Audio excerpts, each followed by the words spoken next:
ওরে বাটপার! ওরে চিটার। ডায়লগবাজি বন্ধ কর, শালা কলেজে যা। তারপর আমি আর তানভীর উঠে ফ্রেশ হয়ে নিলাম। এরপর আমরা তিনজনেই চলে গেলাম নাস্তা করতে। টেবিলে আমরা পাঁচজন বসা। আমি, আম্মু, আব্বু, তানভীর ও শিয়ামরা নাস্তা করে নিলাম। যেহেতু শিয়াম অসুস্থ তাই আমি তানভীরকে বললাম বাসায় থাকতে, আর আমি কলেজে গেলাম। কলেজে আসার আমার কোনো ইচ্ছা ছিল না, কিন্তু সেই জানোয়ার এমপি মরছে কিনা তা জানতেই আমি আসলাম। আর এমনি দুদিন আমার কলেজ মিস গেছে। আমি কলেজের গেট দিয়ে ঢুকলাম। সবাই আমার দিকে হাঁ হয়ে তাকিয়ে আছে, কারণ তারা হয়তো ভাবছে কাল আমাকে যেভাবে নিয়ে গেছে মনে করলো কালই আমাকে শেষ দেখতেছে। কিন্তু তারা তো আর জানে না আমাকে শেষ দেখবে নাকি আমি সবাইকে শেষ দেখাই। সাথে সাথেই অবনী আমার কাছে দৌড়ে আসে। অন্তর, তুই ঠিক আছিস? হুম, আল্লাহ বাঁচাই ছেড়ে কালকে একজন এসে আমাকে বাঁচায়, তবে তার চেহারা দেখিনি। তাকে দেখে লিটন ও তার ছেলে পেলে প্রায় ভয় পেয়ে গেছে। সে আমাকে সবার সামনে থেকে নিয়ে যায়, কিন্তু কেউ আমাকে একটা টোকাও দিতে পারেনি। আমি আরও দেখলাম সেই ছেলেটাকে দেখে প্রায় সকলে ভয় পেয়ে গেছে, কিন্তু দুঃখের কথা সে হুডি আর মাস্ক পরে থাকার কারণে তার চেহারা দেখতে পারি নাই আমি। জানিস, আমাকে লিটন ভাই যেভাবে নিয়ে গেছে আমি তো মনে করছিলাম আমি শেষ। আচ্ছা, ফারিয়া তো বলেছে তুই নাকি তার সাথে কি অসভ্যতামি করেছিস, তাই বলে এমন করেছে। অসভ্যতামি আর আমি, তাও ফারিয়া আপুর সাথে। আমার মরার এত শখ নাই। আর তুইও ভালো করেই জানিস আমি এইসব ঝামেলা মারপিট সহ্য করতে পারি না। আর আমি কিনা সেই লেডি মাফিয়া ফারিয়ার সাথে অসভ্যতামি করব? কাল ভুল করে ওনার সাথে একটা ধাক্কা খাইছিলাম, সেটাতেই উনি খেপে যায়। আর কাল তো আমাকে যেভাবে নিয়ে গেছে আমার তো মনে হয়েছিল এই শেষ দেখা দেখলাম তোদের, কিন্তু আল্লাহ আমাকে বাঁচাইছে। উফ। যাক বাবা, তবে আমার মনে হয় সেই ছেলেটা আর কেউ না, মাফিয়া কিং ডেভিল। কারণ আর কারো ক্ষমতা নেই তোকে বাঁচানোর। তার মানে সে এই শহরে চলে আসছে। যা শালা, এটা কি করলাম আমি? নিজের আশার কথা নিজেই প্রকাশ করে দিলাম। এখন তো অনেক বড় সমস্যায় পড়বো আমি। আল্লাহ, আমাকে সাহায্য করো। আল্লাহ, আমি মাফিয়া কিং ডেভিল হয়েছি, তার একটা উদ্দেশ্য মানুষের পাশে দাঁড়ানো। আল্লাহ, একমাত্র তুমিই পারো আমাকে সাহায্য করতে। কি বলিস? মাফিয়া কিং ডেভিল এই শহরে চলে আসছে? এবার তো আমার রক্ষা নাই। হঠাৎ আমার মোবাইলে কল আসে, আমিও রিসিভ করি। হ্যালো, আসসালামু আলাইকুম। কে বলতেছেন? ভাই আমি পিন্টু ভাই, এমপির খেল খতম সেটাই বলতে ফোন দিয়েছিলাম। কি বলেন? আমি লটারিতে জিতে গেলাম? ও ভাই, কি মজা।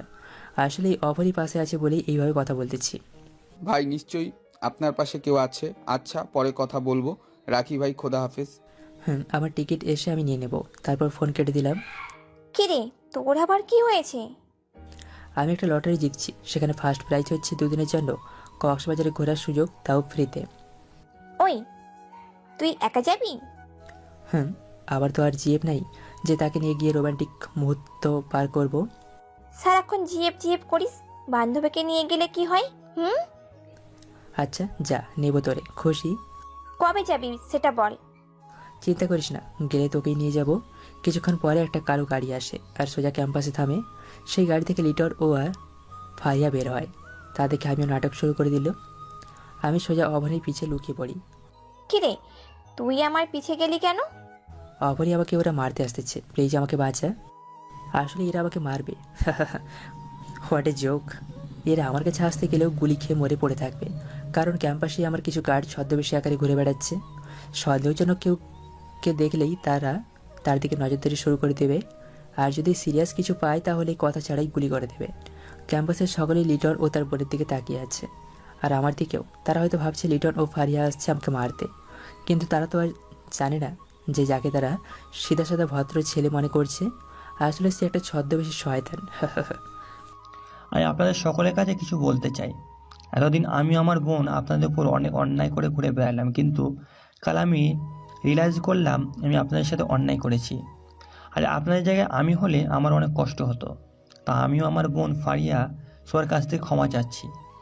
আমি অবনীর পেছন থেকে ইশারার সাহায্যে বললাম স্যার ম্যাডামদের পা ধরে ক্ষমা চাইতে। সাথে সাথে তারাও লেগে পড়ে। না হলে তো গোপনে বা প্রকাশেই হোক তাদের সোজা নক আউট করে দিতাম। অন্তর, এটা কি হলো রে? আমিও তো হয়ে গেলাম কাণ্ডটা দেখে, কিন্তু হঠাৎ তারা এত পরিবর্তন হয়ে গেল কিভাবে? মনে হয় কেউ তাদের ডোজ দিয়েছে। ঠিকই বুঝেছিস বান্ধবী, তাদের সেই লেভেলের ভয়ের ডোজ দেওয়া হয়। মনে মনে কিছুক্ষণ পরেই একটা ছেলে চিৎকার করে ওঠে, আমি তো প্রায় ভয় পেয়ে গেলাম। ছেলেটা দৌড়ে আমাদের কাছে আসে আর বলে, এই কথাটা শোনার পর সবাই অবাক হয়ে গেল, কারণ তারা ভাবতেও পারে নাই মাফিয়া কিং ডেভিলের সাথে যার কন্ট্যাক্ট আছে সে কিনা খুন হবে। আসলে আগেই বলছিলাম এই জানোয়ারকে আমি চিনিই না। সে নিজেকে মাফিয়া কিং ডেভিলের লোক বলে পরিচয় দিয়েছে আর কুকাজ করেই বেড়াচ্ছে। কিন্তু সে তো আর জানে না ডেভিলের উদ্দেশ্য কী, তাই সে আমার নাম মিস ইউজ করে মরতে হয়েছে। I am devil for devils. অভরি, এটা কি বললো সে? এমপি খুন হয়েছে? ইয়েস, এই জানোয়ারটা মরেছে। যাক, আজ অনেক ভালো লাগছে, আমারও ন্যায় বিচার পেয়ে গেলাম। এমপির মৃত্যুর খবর শুনে সকলে তো খুশি, কারণ এমপি মানুষটা তো খারাপ, তাই কেউ তার মৃত্যুতে আফসোস করলো না। আমি ডেভিল হওয়ার মূল উদ্দেশ্য হলো নিরীহ মানুষের পাশে দাঁড়ানো ও তাদের ন্যায় বিচার পাইয়ে দেওয়া। তবে ন্যায় বিচার না পাইয়ে দিতে পারলেও ন্যায় বিচার তো করতে পারলাম। আজ সত্যি অনেক ভালো লাগতেছে, কারণ আজ আমি গোটা কলেজের মানুষের মুখে হাসির কারণ। সত্যি আজ মনে হচ্ছে আমার ডেভিল হওয়াটা সার্থক হয়েছে। আজ আমার কারণে লিটন ও ফারিয়া মাফিয়াগিরি বন্ধ হয়ে গেল, আর জানোয়ার এমপিও খতম।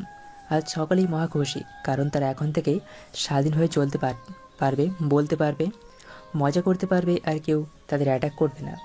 এইভাবে ছদ্মবেশী ডেভিল মানে সকলের সামনে ইনোসেন্ট হয়ে 3টা মাস কাটিয়ে দিলাম। 3 মাস পর আমি, শিয়াম, তানভীর, অবনী, রোকসারা আমরা 5 জনেই ক্যাম্পাসে বসে আড্ডা দিচ্ছি। হঠাৎ তানভীর বলে ওঠে, অন্তর, আমি কিছুদিনের জন্য চট্টগ্রাম যাব। কেন? সেখানে কে আছে রে তোর? শালা, আমার অনেক সার্টিফিকেট সেখানে, তাই গিয়ে সার্টিফিকেট নিব আর কয়েকদিন ঘুরেও আসি। নাকি তুই আর অন্তর মিলে কক্সবাজার যাওয়ার প্ল্যান করছিস?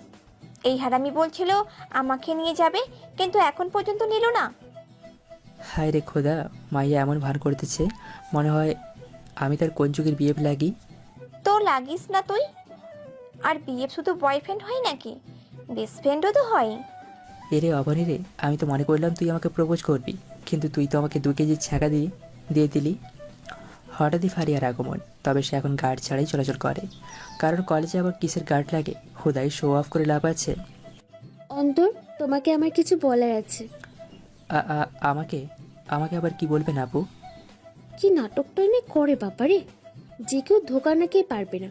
এই শয়তানটা তো এই কয়েক মাসে সকলের মন জয় করেই বসে আছে, কিন্তু সবাই তো আর জানে না এই আসলে একটা ভদ্র শয়তান। আমি দেখলাম ফারিয়া কি ভাবতেছে। আপু কি কি কিছু বলবেন? একটু সাইডে আসবা প্লিজ। ফারিয়া আমাকে সাইডে কেন ডাকতেছে? নাকি কোনো গোপন কথা বলতে চায়? না, যেতে তো হচ্ছে। আমি ফারিয়ার সাথে কলেজের এক সাইডে গেলাম। বলেন, কি বলবেন? এরপর যা করলো তার জন্য আমি মোটেও প্রস্তুত ছিলাম না। ফারিয়া সোজা আমাকে দেওয়ালের সাথে ধাক্কা দেয় আর সে আমাকে জাপটে ধরে। এই বেয়াদব মেয়ে, কি করতেছিস তুই? আমি বেয়াদব তাই না? তাই তো কেউ আমাকে জোর করে কিস করে। আমি কথাটা চুপ হয়ে গেলাম। আসলে রাগের মাথায় আমি কখন কি করি আমি নিজেও জানি না, আর সেটা আমি ভুল করেই এমনটা করে ফেলি। তোমার ওই কিসটার জন্য আমার সব সম্মান চলে গেছে। আমি এখন সমাজে মুখ দেখাতে পারি না, সবাই জেনে গেছে তুমি আমাকে কিস করেছো। আরে ওই জাস্ট একটা অ্যাক্সিডেন্ট ছিল, আর রাগের মাথায় আমি কখন কি করি নিজেও জানি না, আর তার জন্য সরি। তোমার শরীর গুষ্টির আমি কিলাই, আমার সব শেষ করে দিলে তুমি। এখন আমাকে বিয়ে করতে হবে তোমাকে। ফারিয়ার মুখ দিয়ে বিয়ের কথাটা শুনেই থ হয়ে গেলাম। সেদিন রাগের মাথায় আমি একটা ভুল করলাম, আর এখন সে ডাইরেক্ট বিয়ে পর্যন্ত চলে গেল। আল্লাহ আমাকে বাঁচাও। তোমার জন্য আমার সব শেষ হয়ে গেল, এখন আমাকে তোমার বিয়ে করতেই হবে, নাহলে আমি সুইসাইড করব। এই ছেমড়ি, কি মনে করিস তুই নিজেকে? হ্যাঁ, সুন্দরভাবে কথা বলতেছি তো তাই এমন করছিস? সোজা বলতেছি আমার পিছে লাগিস না। আর কথা রইল বিয়ের, আমার কি চয়েস এতটাই খারাপ যে তোকে বিয়ে করব? আর তুই কি মেয়ে? একবার নিজের দিকে দেখ, আর কোন দিক দিয়ে মেয়ে লাগিস তুই? আমি কেন? কেউ তোকে বিয়ে করবে না, কারণ তুই তো মেয়েই না। কি?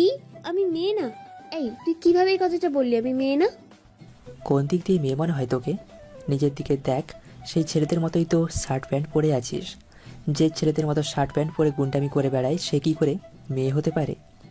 ঠিক আছে, আমি যদি আমার ড্রেস আপ চেঞ্জ করি তাহলে তো বিয়ে করবে আমাকে, তাই না? বিয়ে আর তোর মতো মেয়েকে ইম্পসিবল। আমার পুরো কথা শেষ করতে না দিয়ে ফারিয়া তার ঠোঁটজোড়া দিয়ে আমার ঠোঁটজোড়া দখল করে নিল। প্রায় 3-4 মিনিট পর আমাকে ছেড়ে দেয়, আর আমি তো হাঁপাচ্ছি, সাথে ফারিয়াও।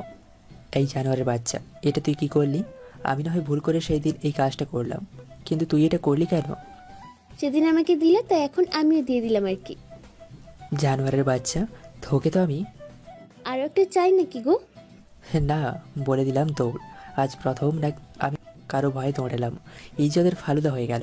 যে ছেলের ভয়ে গোটা আন্ডারওয়ার্ল্ড ভয় থাকে, আজ সেই ছেলে কিনা একটা মেয়ের ভয়ে দৌড় দিল। ওয়াক থু অন্তর, তোর ওপর আমি ডাইরেক্ট ক্যাম্পাস দিয়ে দৌড়ালাম।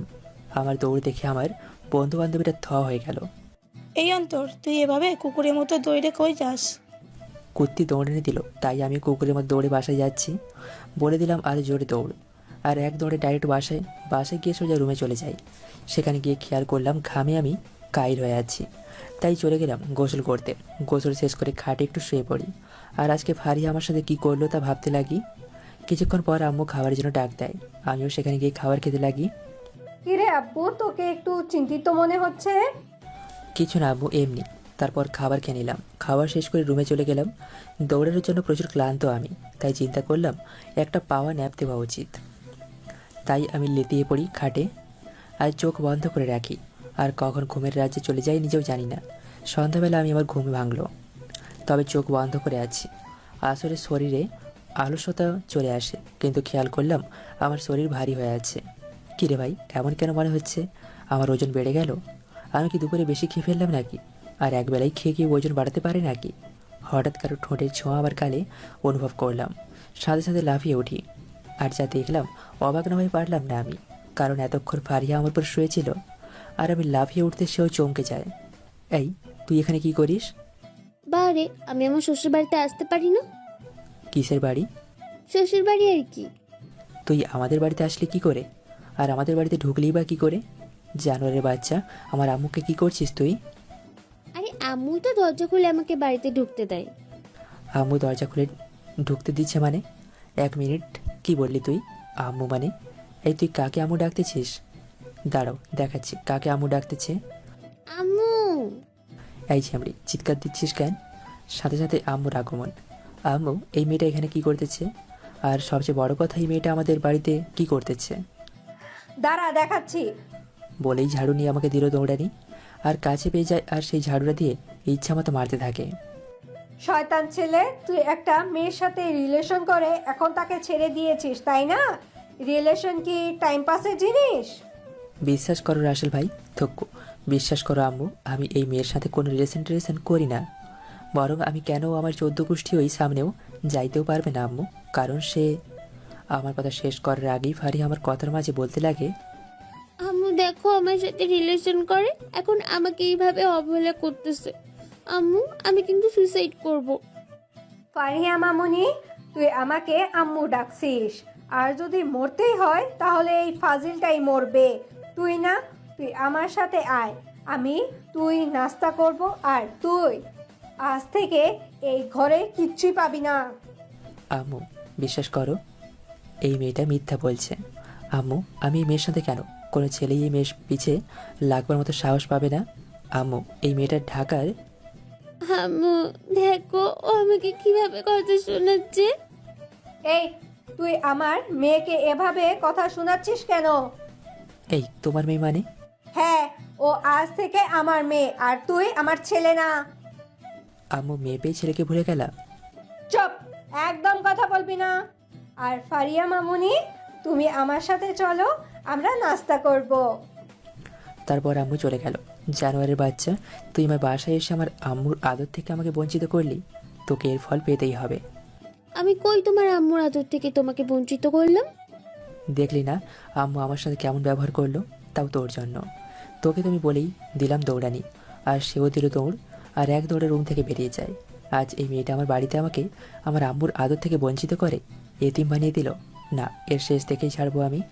আমিও চলে গেলাম ফ্রেশ হতে। ফ্রেশ হয়ে এসে আমি খাটে অসহায়ের মতো বসে আছি। কী আর করবো বলেন? নিজের বাসায় নিজেই হুদাই ঝাড়ি খাইলাম কোনো কারণ ছাড়াই। আমি এখানে খিদায় মরতেছি, অন্যদিকে আম্মু ও সেই গুন্ডি মায়াটা বসে বসে নাস্তা করতেছে। হঠাৎই আমার কল বেজে ওঠে। দেখলাম তানভীর ফোন দিল। হ্যাঁ তানভীর, বল। দোস্ত, আমি আজই চট্টগ্রাম যাব, আর টিকিটও কেটে রেখেছি। 8টায় বাস ছাড়বে। ওকে, আমিও আসতেছি। তারপর ফোন কেটে দিলাম, আর আমিও রেডি হয়ে নিলাম আর রুম থেকে বেরিয়ে আসলাম। আমি হল রুমে আসতেই দেখলাম আম্মু আর সেই ডাইনিটা গল্প করতেছে। যা দেখে আমার শরীরে আগুন লেগে গেছে, মনে হচ্ছে আমিও বাইরে যেতে লাগি। কিরে কোথায় যাচ্ছিস? মরতে যাইতেছি। আচ্ছা শোন, আসার সময় আমার মামুনিটার জন্য আইসক্রিম নিয়ে আসিস। কিরে কি দেখছিস, যা তাড়াতাড়ি। আম্মুর এমন ব্যবহার দেখে করে যায় আঘাত লাগলো। আজকে পরের মেয়ে পেয়ে আপন ছেলেকে ভুলে গেল। এখানেই তো কষ্ট লাগে রে ভাই। এই সকল কষ্ট নিয়ে চলে গেলাম বাস স্টেশনে। কিছুক্ষণ পরেই তানভীর আসে, এরপর দুজনে নাস্তা করে নিলাম। আর আজকে আমার সাথে কী কী ঘটলো সব বললাম। তারপর কিছু সময় তানভীরের সাথে পার করে তানভীরকে বাসে উঠিয়ে বিদায় দিলাম। এরপর আইসক্রিম নিয়ে বাসায় গেলাম। এই এত দেরি হয়েছে কেন? মরার জন্য রাস্তা খুঁজতে গেছিলাম, তাই দেরি হয়েছে। মরতে গেছিস ভালো কথা, আগে আইসক্রিমটা তো দিয়ে যেতি, তারপর নাস্তা খুঁজতি। আমি দেখলাম আমার আব্বা যেন সেই কাল নাগিনের সাথে আড্ডায় মেতে আছে, অথচ আমি আজকে নাস্তা করি নাই। আম্মু তো জানার শর্তেও আমাকে একবারও নাস্তার কথা জিজ্ঞাসা করেনি। এভাবেই 2টা দিন ধরে আমি নিজ বাড়িতে আছি ঠিকই, কিন্তু এতিমের মতো। সেই ডাইনিটা এসে আমার জায়গা দখল করে নিল আর আমাকে আমার বাড়িতেই অসহায় বানিয়ে ছাড়লো। ভোরবেলা আমি ঘুমাচ্ছি, হঠাৎই আমার ফোন বেজে ওঠে। আমিও রিসিভ করি। হ্যালো, আসসালামু আলাইকুম, কে বলছেন? এরপর যা শুনলাম তা শুনে আমার মোবাইল হাত থেকে ছুটে পড়লো। কথাটা শুনেই আমার বুকে খুব খারাপভাবে আঘাত লাগলো। মনে হলো কেউ আমার বুকে ছিঁড়ে নিয়ে গেল। আমিও সাথে সাথে পিন্টুকে ফোন দিলাম। হ্যালো পিন্টু, কোথায় তুই? ভাই আমি তো বাসায়। কেন, কি হয়েছে? আপনাকে হতাশ মনে হচ্ছে কেন? তুই তাড়াতাড়ি আমার বাসায় গাড়ি নিয়ে আয়। ভাই আপনি কান্না করছেন মনে হয়। জানোয়ারের বাচ্চা, বেশি কথা বলিস না, তাড়াতাড়ি গাড়ি নিয়ে আয়। তারপর ফোন কেটে দিলাম। আমার এক অঝরে কান্না আসতেছে। আমার কলিজায় খুব খারাপভাবেই আঘাত লাগে, যা আমি কাউকে বলে বোঝাতে পারবো না। আমি আমার ব্যাগ রেডি করে নিলাম আর সাথে আমি ড্রয়ার খুলে পিস্তলটা বের করে নিয়ে আমার কাছে রাখলাম। আমার চোখ দিয়ে অঝরে পানি পড়তে লাগলো। আমি আজ অসহায় হয়ে গেলাম মনে হচ্ছে, কারণ আমার সহায় হওয়ার মতো আমার কলিজার বন্ধু, আমার কলিজার ভাই তানভীর নাকি সুইসাইড করেছে। যা শুনে আমার কলিজায় প্রচুর ব্যথা অনুভব করতে লাগলাম, কারণ সে শুধু আমার বন্ধু না, সে আমার ভাই আর গার্ডিয়ানও ছিল। কিন্তু কিছুক্ষণ আগেই আমি ফোন পাই, কিন্তু অপর পাশে একজন পুলিশ ছিল যে আমাকে এই কথাটা বলে। আমি কোনোদিনও চাই না আমার ভাই, আমার বন্ধু আমার থেকে হারিয়ে যাক। আমি তাড়াহুড়ো করে ব্যাগ নিয়ে যেতে লাগি, যার জন্য একটা আওয়াজ হয় আর সাথে আম্মু আব্বু রুম থেকে বেরিয়ে আসে। তারা আমাকে ব্যাগ নিয়ে যেতে দেখে অবাক হয়। কিরে কোথায় যাচ্ছিস তুই? আম্মু, আমার একটা কাজ আছে, তাই একটু চট্টগ্রাম যাচ্ছি। হঠাৎ করে? না মানে আমি একটা পরীক্ষা দিচ্ছিলাম, তো সেটা রেজাল্ট আনবো আর আমার আরও একটু কাজ আছে। আচ্ছা আম্মু আব্বু, আমি যাই, পরে সব বলবো, আমার লেট হয়ে যাচ্ছে। আরে আরে শোন। আমিও কথা না বলে বেরিয়ে গেলাম। কিছুক্ষণ পরেই পিন্টু গাড়ি নিয়ে আসে, আমিও গাড়িতে উঠে পড়ি। কি হয়েছে ভাই আপনার, চোখে পানি কেন? পিন্টুকে সব বললাম আর পিন্টুও শখ খেয়ে গেল। কি বলছেন ভাই এসব? আর তানভীর ভাই এমন কেন করবে? তুই তাড়াতাড়ি চট্টগ্রাম চল। ভাই ফ্লাইটে গেলে ভালো হবে, আর আমি আপনার সাথে যাব, আর টিকিটের ব্যবস্থা আমি করতেছি, আপনি শান্ত হন। কিন্তু পিন্টুকে কি বলবো, তার কাছে তানভীর হয়তো মাফিয়া কিং এর রাইট হ্যান্ড মনে হতে পারে, কিন্তু আমার কাছে যে তানভীর আমার ভাই, আমার গার্ডিয়ান হতো, আর সে কিনা সুইসাইড করবে, কি এমন কারণে সে এমনটা করতে পারে? সে আমার কথাটা একবারও ভাবলো না। তাকে ছাড়া আমি তো অসহায়। পিন্টু গাড়ি ডাইরেক্ট এয়ারপোর্টে নিয়ে যায় আর আমিও ব্যাগ নিয়ে ডাইরেক্ট এয়ারপোর্টে ঢুকে পড়ি। পরে মনে পড়লো আমি পিস্তল নিয়ে আসছি, আর এয়ারপোর্টে একবার ধরা খেলে অনেক বড় প্রবলেমে পড়বো। পিন্টু, আমি মনে করেছিলাম আমরা বাই রোড যাব, তাই আমি আমার পিস্তলটা নিয়ে আসছি। অসুবিধা নেই, আমি ব্যবস্থা করতেছি, আপনি আপনার পিস্তলটা দেন। তারপর আমি আমার পিস্তলটা পিন্টুকে দিলাম। পিন্টু কাকে যেন ফোন দেয়, আর কিছুক্ষণ পরে একটা কালো গাড়ি আসে আর সেখান থেকে একটা ছেলে বেরিয়ে আসে আর তাকে পিন্টু গুলিটা দেয়। দেখ, তোকে এটা যেভাবে দিয়েছি ঠিক সেভাবে আমাকে ফেরত দিবি। জি ভাই। তারপর ছেলেটা চলে যায় আর আমরাও এয়ারপোর্টে ঢুকে যাই। দেখলাম পিন্টু টিকিট কাউন্টারে গিয়ে টিকিট নিয়ে আসে।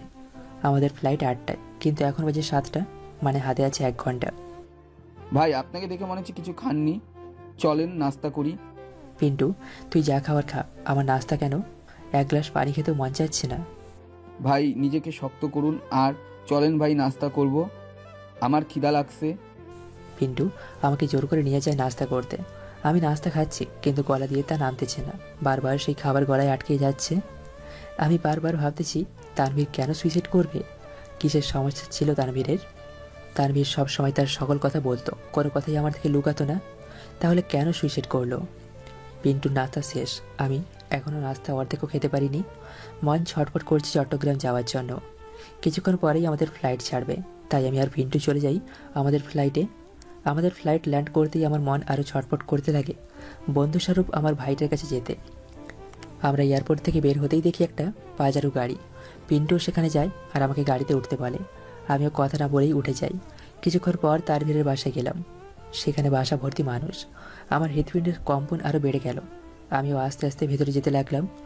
সেখানে গিয়ে আমি দেখলাম আমার বন্ধু তানভীরের দেহ ফ্লোরে শোয়ানো, যা দেখে সাথে সাথে আমি মাটিতে বসে পড়ি আর চোখ দিয়ে অঝরে পানি বয়ে পড়তে লাগলো। সেই রুমে কয়েকজন পুলিশ ছিল। আমাকে মাটিতে বসে পড়তে দেখে আমার কাছে এসে আমাকে ধরে। আমি নিস্তব্ধ হয়ে গেলাম। আমি কোনোদিনও ভাবিনি আমার বন্ধুস্বরূপ ভাইটাকে হারিয়ে ফেলবো। এক মুহূর্তের জন্য আমি প্যারালাইট হয়ে গেলাম। না মুখ দিয়ে কোনো কথা বের হচ্ছে, না শরীর নড়াতে পারছি আমি।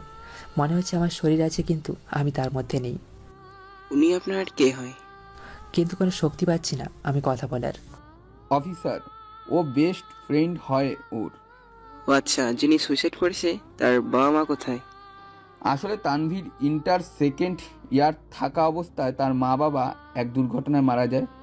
সরি টু সে, কিন্তু এই ছেলেটা মাফিয়া কিং ডেভিলের রাইট হ্যান্ড ছিল। কি বলছেন আপনি? হ্যাঁ, আর যে সুইসাইড করেছে, আরটি সুইসাইড করার আগে 2টা সুইসাইড নোট লিখে যায়, একটি অন্তরের জন্য আর একটি ডেভিলের জন্য। দাঁড়ান আমি আপনাদের দেখাই। পুলিশ পিন্টুকে সেই 2টা সুইসাইড নোট দেখায়। আর এইদিকে আমি মরার মতো পড়ে আছি। পিন্টু আমার কাছে এসে বলে, ভাই, তানভীর ভাই 2টা সুইসাইড নোট রেখে গেছে আপনার জন্য। কথাটা শুনেই আমি হাউমাউ করে কান্না করে দিলাম। আমি চিৎকার করতে করতে লাগলাম, কারণ আমি আমার ভাই, আমার বন্ধু, আমার বেস্ট ফ্রেন্ড, আমার গার্ডিয়ানকে হারিয়ে ফেলেছি। আমার কান্না দেখে পুলিশ আর পিন্টু মিলে আমাকে সান্ত্বনা দিতে থাকে। কিন্তু আমি অঝরে কান্না করেই যাচ্ছি, কারণ আজ আমার জীবন থেকে আমি অনেক মূল্যবান কিছু হারিয়ে ফেললাম, যা আর ফিরে পাবো না। লাস্ট পোস্টমর্টমের জন্য পাঠানো লাগবে। জি, পাঠাতে পারেন। তারপর তানভীরের লাশ পোস্টমর্টমের জন্য নিয়ে যায় আর পিন্টু আমাকে ধরেই রাখে। ভাই শান্ত হন, এখন আর কান্না করে লাভ নেই ভাই। তানভীর ভাই আমাদের ছেড়ে চলে গেছে, এখন আমরা তার আখিরাতের জন্য দোয়া করাই ভালো হবে ভাই। আমি কান্না থামাতে চাচ্ছি কিন্তু থামাতে পারছি না। পোস্টমর্টমের পর আমাদের লাশ দেওয়া হয় আর আমরাও সেই লাশ নিয়ে চলে যাই। জোহরের নামাজের পর জানাজার নামাজ শেষ করে তাকে আমরা চট্টগ্রামেই তাকে তার মা বাবার সাথে দাফন করি। আজ আমাকে একা একা লাগছিল। অন্য সময় তানভীরের সাথে কথা হতো, আড্ডা হতো, কিন্তু আজ সে আমাদের মাঝে নেই। ভাই অনেক হইছে, এবার থামেন। আর কান্না করলে তো সে আর ফিরে আসবে না। কী এমন কারণ ছিল যার জন্য তানভীর আমাকে এভাবে একা করে চলে গেল? সে তো আমাকে ভাই মানত, তাহলে আজ এই ভাইটাকে কেন একা করে চলে গেল? বলেই কান্না করে দিলাম। ভাই বাদ দেন, আর তানভীর ভাই সুসাইড নোট রেখে গেছে সেটা একবার দেখেন। তারপর আমি আর পিন্টু মিলে পুলিশ স্টেশনে যাই। অফিসার, আমাদের সেই সুসাইড নোটগুলো দেখান। জি, 1 মিনিট। তারপর আমাদের সেই চিঠিগুলো দেয়। আমিও সেই চিঠিগুলো হাতে নিই। প্রথমে সেই চিঠিটা, যেটা ডেভিলের জন্য রেখে গেছে। চিঠিটা পড়েই আমি প্রায় অবাক হয়ে গেলাম। চিঠিতে লেখা ছিল, ডেভিল, আমি জানি এই চিঠিটা আপনি যখন পাবেন, কিন্তু তখন হয়তো আমি বেঁচে থাকবো না। আমি জানি আমার মৃত্যুতে আপনি অনেক কষ্ট পাবেন। জানতে চাইবেন আমি কেন সুইসাইডের রাস্তাটা বেছে নিলাম। আসলে আমি আপনার ভরসার সুযোগের সদ্ব্যবহার করেছি। বলতে গেলে আপনার সাথে বেইমানি করেছিলাম আমিও এই কাজের জন্য অনুতপ্ত, তাই আমিও নিজেকে শেষ করে দিয়ে নিজের ফুলের প্রায়শ্চিত্ত করলাম। এই চিঠিটা পড়ে আমি প্রায় অবাকই হয়ে গেলাম। কেন অবাক হলাম সেটা পরে বলতেছি। আমিও দ্বিতীয় চিঠিটা পড়ে তার চোখ কপালে উঠে গেল, কারণ চিঠিটা লেখা ছিল, অন্তর, আমার বেস্টু, আমি জানি এই চিঠিটা পাওয়ার পর তুই অনেক রেগে যাবি আর আমাকে ঘৃণা করতে লাগবি, কিন্তু কিছুই করার নাই। আমি অনেক বড় একটা ভুল করেছি দোস্ত। তোকে একটা সত্যি কথা বলি নাই। অনেকদিন ধরেই তুই ডেভিল নামের মাফিয়া কিংয়ের কথা শুনে আসছিস, আর সেই মাফিয়া কিংয়ের রাইট হ্যান্ডই আমি। হ্যাঁ, আমি সেই মাফিয়া কিং ডেভিলের রাইট হ্যান্ড। আমি জানি তুই এই ঝামেলা পছন্দ করিস না, তাই আমিও তোকে এই কথাগুলো বলি নেই। কিন্তু খুব বড় একটা ভুল করে বসে আছি আমি, যার জন্য ডেভিল আমাকে খুব খারাপভাবেই মারতে পারে। তাই তার হাতে মরার চেয়ে আমি নিজেই নিজেকে শেষ করে দিলাম। আমাকে ক্ষমা করে দিস দোস্ত। এইটি তোর এক্স বেস্টু তানভীর। এই চিঠিটা পড়ি, আগের চিঠিটা পড়ে আমি অনেক অবাক হলাম। তবে মনে করছিলাম প্রথম চিঠিটা আমাকে করলো, কিন্তু না, দ্বিতীয় চিঠিটা আমাকে আরও বেশি অবাক করলো। তা কেন আপনারাই বুঝবেন? তানভীর তো জানেই আমি ডেভিল, তাহলে সে আমাকে এভাবে কেন বলল? আমি তাকে ঘৃণা করব বা তারপর রেগে যাব? আমি সত্যি অবাক না হয়ে পারলাম না। জি, আপনি কি ভাবছেন? কিছু না অফিসের। আচ্ছা, তবে ওনার রুম থেকে আমরা আরো কিছু জিনিস পাই। আই থিংক আপনাকে এইগুলা দেখা দরকার। তারপর আমাদের টেবিলে একটা ট্রে রাখা হয়, যেখানে ছিল তানভীরের ফোন, ওয়ালেট, রিং, চাবি আর একটা ঘড়ি। ঘড়িটা দেখে আমি প্রায় অবাক হয়ে গেলাম, কারণ এই ঘড়িটা তানভীরের না। কারণ আমি তানভীরকে একটা ঘড়ি দিচ্ছিলাম, সেটাই ও পরতো, আর ঘড়িটার রং ছিল কালো। কিন্তু আমার সামনে যে হাতের ঘড়িটা আছে তা হলো গোল্ডেন কালারের। আর সবচেয়ে অবাক করার বিষয় হলো এই ঘড়িটা একজনের হাতে দেখেছিলাম। তারপর সেই জিনিসগুলো দেখে আমরা পুলিশ স্টেশনে চলে আসলাম আর সোজা তানভীরের কবরের কাছে চলে গেলাম। সেখানে আমি আমার বন্ধু কবরের পাশে বসে পড়লাম আর চোখ দিয়ে অঝরে পানি ঝরাতে লাগলাম। আসলে সে তো আমার বন্ধু না, সে তো আমার ভাই, যার সাথে রক্তের সম্পর্ক না হলেও তার থেকে বেশি গভীরের সম্পর্ক আমার। হাসি ঠাট্টায় মজা মস্তিতে মেতে থাকতাম আমরা দুজনেই, একে অপরের সাথে সুপার গ্লুয়ের মতো চিপকে থাকতাম আমরা দুজনে। আর আজ সে আমাকে একা করেই চলে গেল না ফেরার দেশে। ভাই এভাবে কান্না করলে অসুস্থ হয়ে পড়বেন। আর ভাই 3টা বাজে, দুপুরের খাবার খাবেন না? ভাই আমি জানি আপনি তানভীর ভাইকে অনেক মিস করছেন, আর জানি আমি আপনার ও তানভীর ভাইয়ের বন্ধুর কথা, কিন্তু এভাবে কান্না করলে তো ভাই আর ফিরে আসবে না, তাই না? আমি চুপ হয়ে আছি, কিছুই বলছি না। ভাই চলেন আমরা হোটেলে যাব। তারপর পিন্টু আমাকে নিয়ে যায় আর একটা হোটেলে আমরা উঠি। আমি আমার হোটেল রুমে আছি আর কিছুক্ষণ পরেই পিন্টু আসে। ভাই চলেন কিছু খেয়ে নিব। আমি কোনো কথা না বলেই পিন্টুর সাথে গেলাম, আর না পারতেও খেতে লাগলাম। খাওয়া দাওয়া শেষ করে আমি রুমে চলে আসলাম, তবে আমার মনে অন্য কিছুই চলতেছিল। আমি পিন্টুকে ফোন করে আমার রুমে আসতে বলি আর সেও চলে আসে। পিন্টু, তুই ঢাকায় চলে যা, আমি এখানে একা থাকতে পারবো, আর পারলে আমাকে কিছু টাকা দিয়ে যা। ভাই টাকা তো দিতে পারবো, কিন্তু আপনাকে একা ছাড়তে পারবো না। আমি যেটা বলছি সেটা শোন, আর তোর বিজনেসের দিকে ধ্যান দে, আমি আমাকে সামলে নিতে পারবো। কিন্তু ভাই। কোনো কিন্তু না, যেটা বলছি সেটা শোন।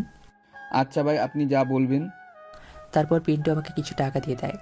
ভাই আমি থাকলে ভালো হতো, কারণ আপনি একা হয়ে যাবেন, আর এখন তো আপনার যা হাল হয়ে আছে। থ্যাঙ্কস পিন্টু, আমার জন্য চিন্তা করার জন্য। কিন্তু চিন্তা করিস না, আমি একা থাকতে পারবো, তুই শুধু তোর কাজে ধ্যান দে, ঠিক আছে? তারপর পিন্টু হোটেলের কাছ থেকে একটা গাড়ি নিয়ে চলে যায় আর আমি আমার রুমে চলে গেলাম। এবার আমার আসল কাজ শুরু করি।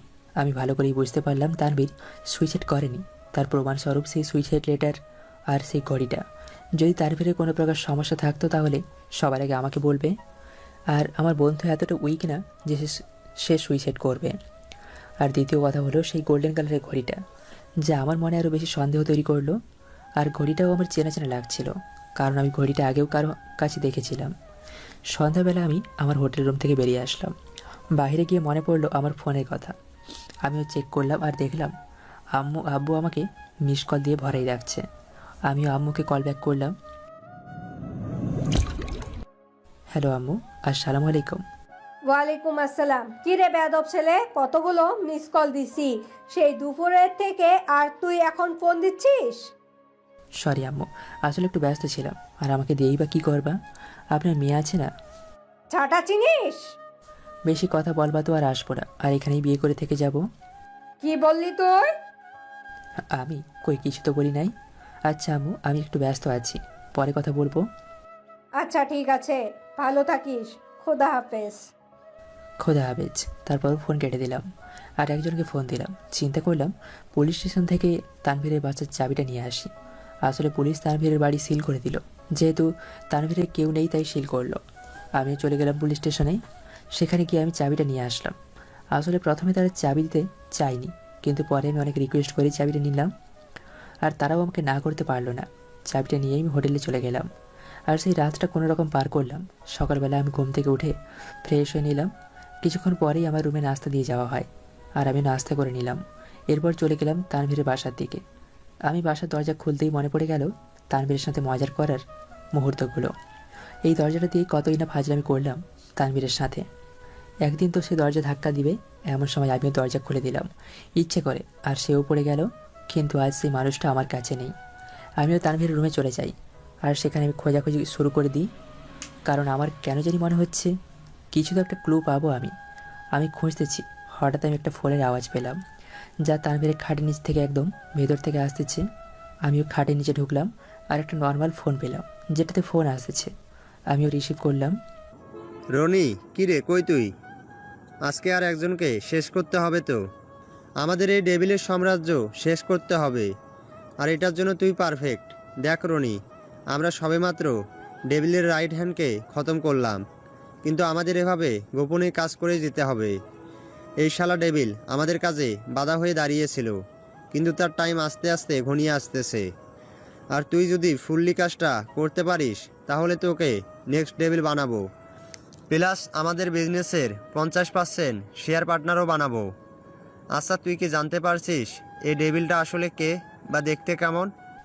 জানোয়ারের বাচ্চা, তুই আমার থেকে আমার অনেক মূল্যবান জিনিস কেড়ে নিলি। আমি জানি না তুই কে, কিন্তু এতটুকু বলে রাখতেছি, তুই যেই হোস না কেন, তুই আর তোর সকল সদস্য মরবি। এই রনি, কি বলতেছিস এই সব? আমি জানি না এই রনিটা কে, কিন্তু সে যদি আমার ভাই তানভীরের হত্যাকাণ্ডে জড়িত থাকে তাহলে সেও বাঁচবে না, আর তুইও বাঁচবি না। ডেভিলকে দেখার এতটাই শখ না, আর ডেভিল তোদের সামনেও আসবে আর তোদের মেরেও যাবে। এই রনি, কি আবল তাবল বকতেছিস তুই? আমি রনি না, যাকে দেখার ও মারার প্ল্যান করতেছিস তোরা, আমি সেই তোদের জম উর্ফে ডেভিল। জাস্ট ওয়েট কর, সময় হলে ঠিকই আমাকে দেখবি তোরা। তোরা বাপ সাপের লেজে পা দিচ্ছিস, এবার তো ছবল খেতেই হবে তোদের। সাথে সাথে ফোন কেটে দিল, আর আমিও এবার শিওর হয়ে গেলাম আমার বন্ধু খুন হয়েছে। যে আমার বন্ধু আমার বন্ধুর খুনের সাথে জড়িত, তাদের আমি কুত্তার মতো দৌড়ে দৌড়ে মারবো। না হলে আমিও ডেভিল না। আমিও তানভীরের আলমারি চেক করতে লাগি, সেখানে একটা সেফ লকার পাই, যার পাসওয়ার্ড আমার জানা আছে, আর এখানে কি থাকতে পারে তাও আমি জানি। আমিও সেই লকারটা খুলি, আর সেখানে আমার কাজের জিনিসটাই পাই, মানে পিস্তল ও তার কিছু ম্যাগজিনস, সেগুলো আমিও নিয়ে নিই। এবার আমাকে বের করতেই হবে এই রনিটাকে। একবার যদি এই রনি জানোয়ারটাকে পাই না, তাহলে ম্যান জানোয়ারের বাচ্চাটাকে পেয়ে যাব আমি। তানভীরের রুমে আরও কিছু জিনিস পেলাম, যা আমার আর তানভীরের মজারও মেমোরেবল মুহূর্তে কিছু ছবি, যা একটা অ্যালবামে আছে, তাও আমি আমার সাথে নিয়ে নিলাম। তানভীরের রুমে একটা ব্যাগ ছিল, তাকে নিয়ে নিই। তবে গান আর ম্যাগজিনগুলো আমার কাছে রেখে দিই, মানে গান রাখলাম আমার কোমরে, আর সাথে আর ম্যাগজিনগুলো ব্যাগে রাখি। আমি বাসা লক করে দিই আর হাঁটা শুরু করি। আমি তানভীরের বাড়ির আগুনের থেকে বেরিয়ে যাচ্ছি, আর চোখ দিয়ে পানি বয়ে যেতে লাগলো। আমিও চোখ মুছে হাঁটতে লাগি। আমি গলি পার হব, তখনই কেউ একজন আমার পথ আটকায়। ভাই, কী চাই? পথ কেন আটকালেন? ছেলেটার সাথে সাথে একটা গান বের করে আর আমার দিকে তাক করে বলে, চল আমার সাথে। ছেলেটা ঠিক আমার দিকে গান ধরে আছে, যা দেখে আমার ভেতরে শয়তানটা জেগে ওঠে। তবুও নিজেকে কন্ট্রোল করে বলি, ভাই আমাকে নিয়ে কি করবেন? গেলেই বুঝতে পারবি, চল বলতেছি। আমিও ছেলেটার সাথে যেতে লাগি। ছেলেটা আমাকে একটা পুরোনো গোডাউনে নিয়ে যায়, সেখানে সে একাই ছিল, আর আমার দিকে তার গানটা তাক করেই আছে। ওই বাসার চাবিটা দে। কোন বাসার কথা বলতেছেন ভাই? ছেলেটার চেহারা আমি দেখতেছি না, কারণ সে কালো হুডি ও মাস্টার মাস্ক পরে আছে। ওই যে বাসায় তুই গিয়েছিলি সেই বাসার চাবিটা দে, না হলে গুলি চালিয়ে দিব। সেই বাসার চাবি দিয়ে কী করবেন ভাই? তোকে বলছি চাবি দিতে, নাকি মরতে ইচ্ছা করতেছে তোর? হঠাৎ চোখ গেল তার বাম হাতের দিকে, যা দেখি আমার মাথা গরম হয়ে গেল, কারণ ছেলেটার বাম হাতে তানভীরকে দেওয়া আমার সেই গিফট, মানে কালো ঘড়িটা, যা সে পরে আছে। তার মানে সেই কি রনি? কিরে, চাবি দিবি না নাকি শ্যুট করব? দিচ্ছি। তারপর চাবি নেওয়ার ভান করে আমার কাছে থাকা তানভীরের গানটা বের করেই তার যে হাতে গান ছিল সেই হাতের তালুতে শ্যুট করে দিলাম। সাথে সাথে চিৎকার দেয়, আর তার হাতে থাকা গানটা পড়ে, আর সেও মাটিতে লেতিয়ে পড়ে। সাথে তার হাত ধরে আছে, সে ব্যথা কাতর হয়ে হামাগুড়ি দিচ্ছে, আর সে সুযোগ নিচে পড়ে থাকা সেই গানটাও নিয়ে নিলাম। দুইটা গান হাতে নিয়ে তার দিকে তাক করে দাঁড়ালাম। তোর নাম কি রনি? ছেলেটা আমার দিকে তাকিয়ে আছে। তা দেখে আমার মাথা গরম হয়ে গেল, কারণ আমি যেটা জিজ্ঞেস করলাম তার উত্তর না দিয়ে আমার দিকে হাঁ করে তাকিয়ে আছে। সাথে সাথে আমিও ছেলেটার ডান পায়ে শ্যুট করে দিলাম। ছেলেটার পায়ে গুলি করার কারণে ব্যথায় চিৎকার দেয়, আবার মাটিতে হামাগুড়ি দিতে লাগে। কী রে জানোয়ারের বাচ্চা, কি জিজ্ঞাসা করলাম তোকে? তোর নাম কি রনি? হ্যাঁ, আমার নাম রনি। কথাটা শুনেই সাথে সাথে দিলাম আবার গুলি চালিয়ে। তবে এবার বাম পায়ে গুলি করলাম। সাথে সাথে সে আবারও জোরে চিৎকার দেয়। তার চিৎকার শুনে আমার মনে শান্তি লাগলো। আসলে আমি গুলি চালালাম কারণ সে যাতে পালাতে না পারে, আর এমনিও মাথা রক্ত চড়ে আছে। কে তুই, আর তোর কাছে গান কোথা থেকে আসলো? জানোয়ারের বাচ্চা, তুই আমার থেকে আমার বন্ধুটাকে কেড়ে নিলি। কী দোষ ছিল আমার বন্ধুর? রনির মা ব্যথায় কান্না করেই যাচ্ছে। আমিও রনির গায়ে একটু পরিষ্কার করে হাত থেকে দূরে কোথাও ছুঁড়ে মারি, যাতে সে গানটা হাতের কাছে না পায়। আর আমি রনির গাল চেপে ধরি। জানোয়ারের বাচ্চা, আমার বন্ধু তোদের কী ক্ষতি করেছিল যে তোরা আমার বন্ধুকে মারছিস? আর কে কে ছিল তোর সাথে? তাই বলতেছি, আমাকে মারিয়েন না। তাহলে বল। আমি রনিকে জিজ্ঞাসাবাদ করতে লাগলাম যে কে কে তার সাথে আমার বন্ধু তানভীরের হত্যাকাণ্ডে জড়িত ছিল। ভাই বলতেছি, আমাকে মারিয়েন না। তাহলে বল। আমি ছিলাম, আর একজন ছিল, সে আর কেউ না, এই শহরের নামকরা বিজনেসম্যান মোশাররফ হোসেন। কি এই মোশাররফ? সে আমাদের মেরে কিসের বিজনেসের কথা বলল? সে বেআইনি অস্ত্র আর বিভিন্ন নেশাদ্রব্য বেচাকেনা করতে পারবে, যা ডেভিল মানা করে দিয়েছিল। কিন্তু মোশাররফ টাকা কামাতে এই তার ব্যবসার পাশে ব্যবসাটাও করতে চাচ্ছে, যেটা ডেভিল জীবিত থাকাকালীন সে করতে পারবে না। আর কি বললেন আপনাদের মেরে? মানে এখনো বুঝিস নাই আমি কে? ডেভিল। ইয়াস। তবে তানভীরের বাসার চাবি দিয়ে কি করবি তুই? সেখানে আমার ফোন কোথাও পড়ে গিয়েছিল। আমি মনে করেছিলাম পুলিশ সেই ফোনটা পেয়ে গিয়েছে, কিন্তু পুলিশের কাছে সেই ফোনটা দেখি নাই।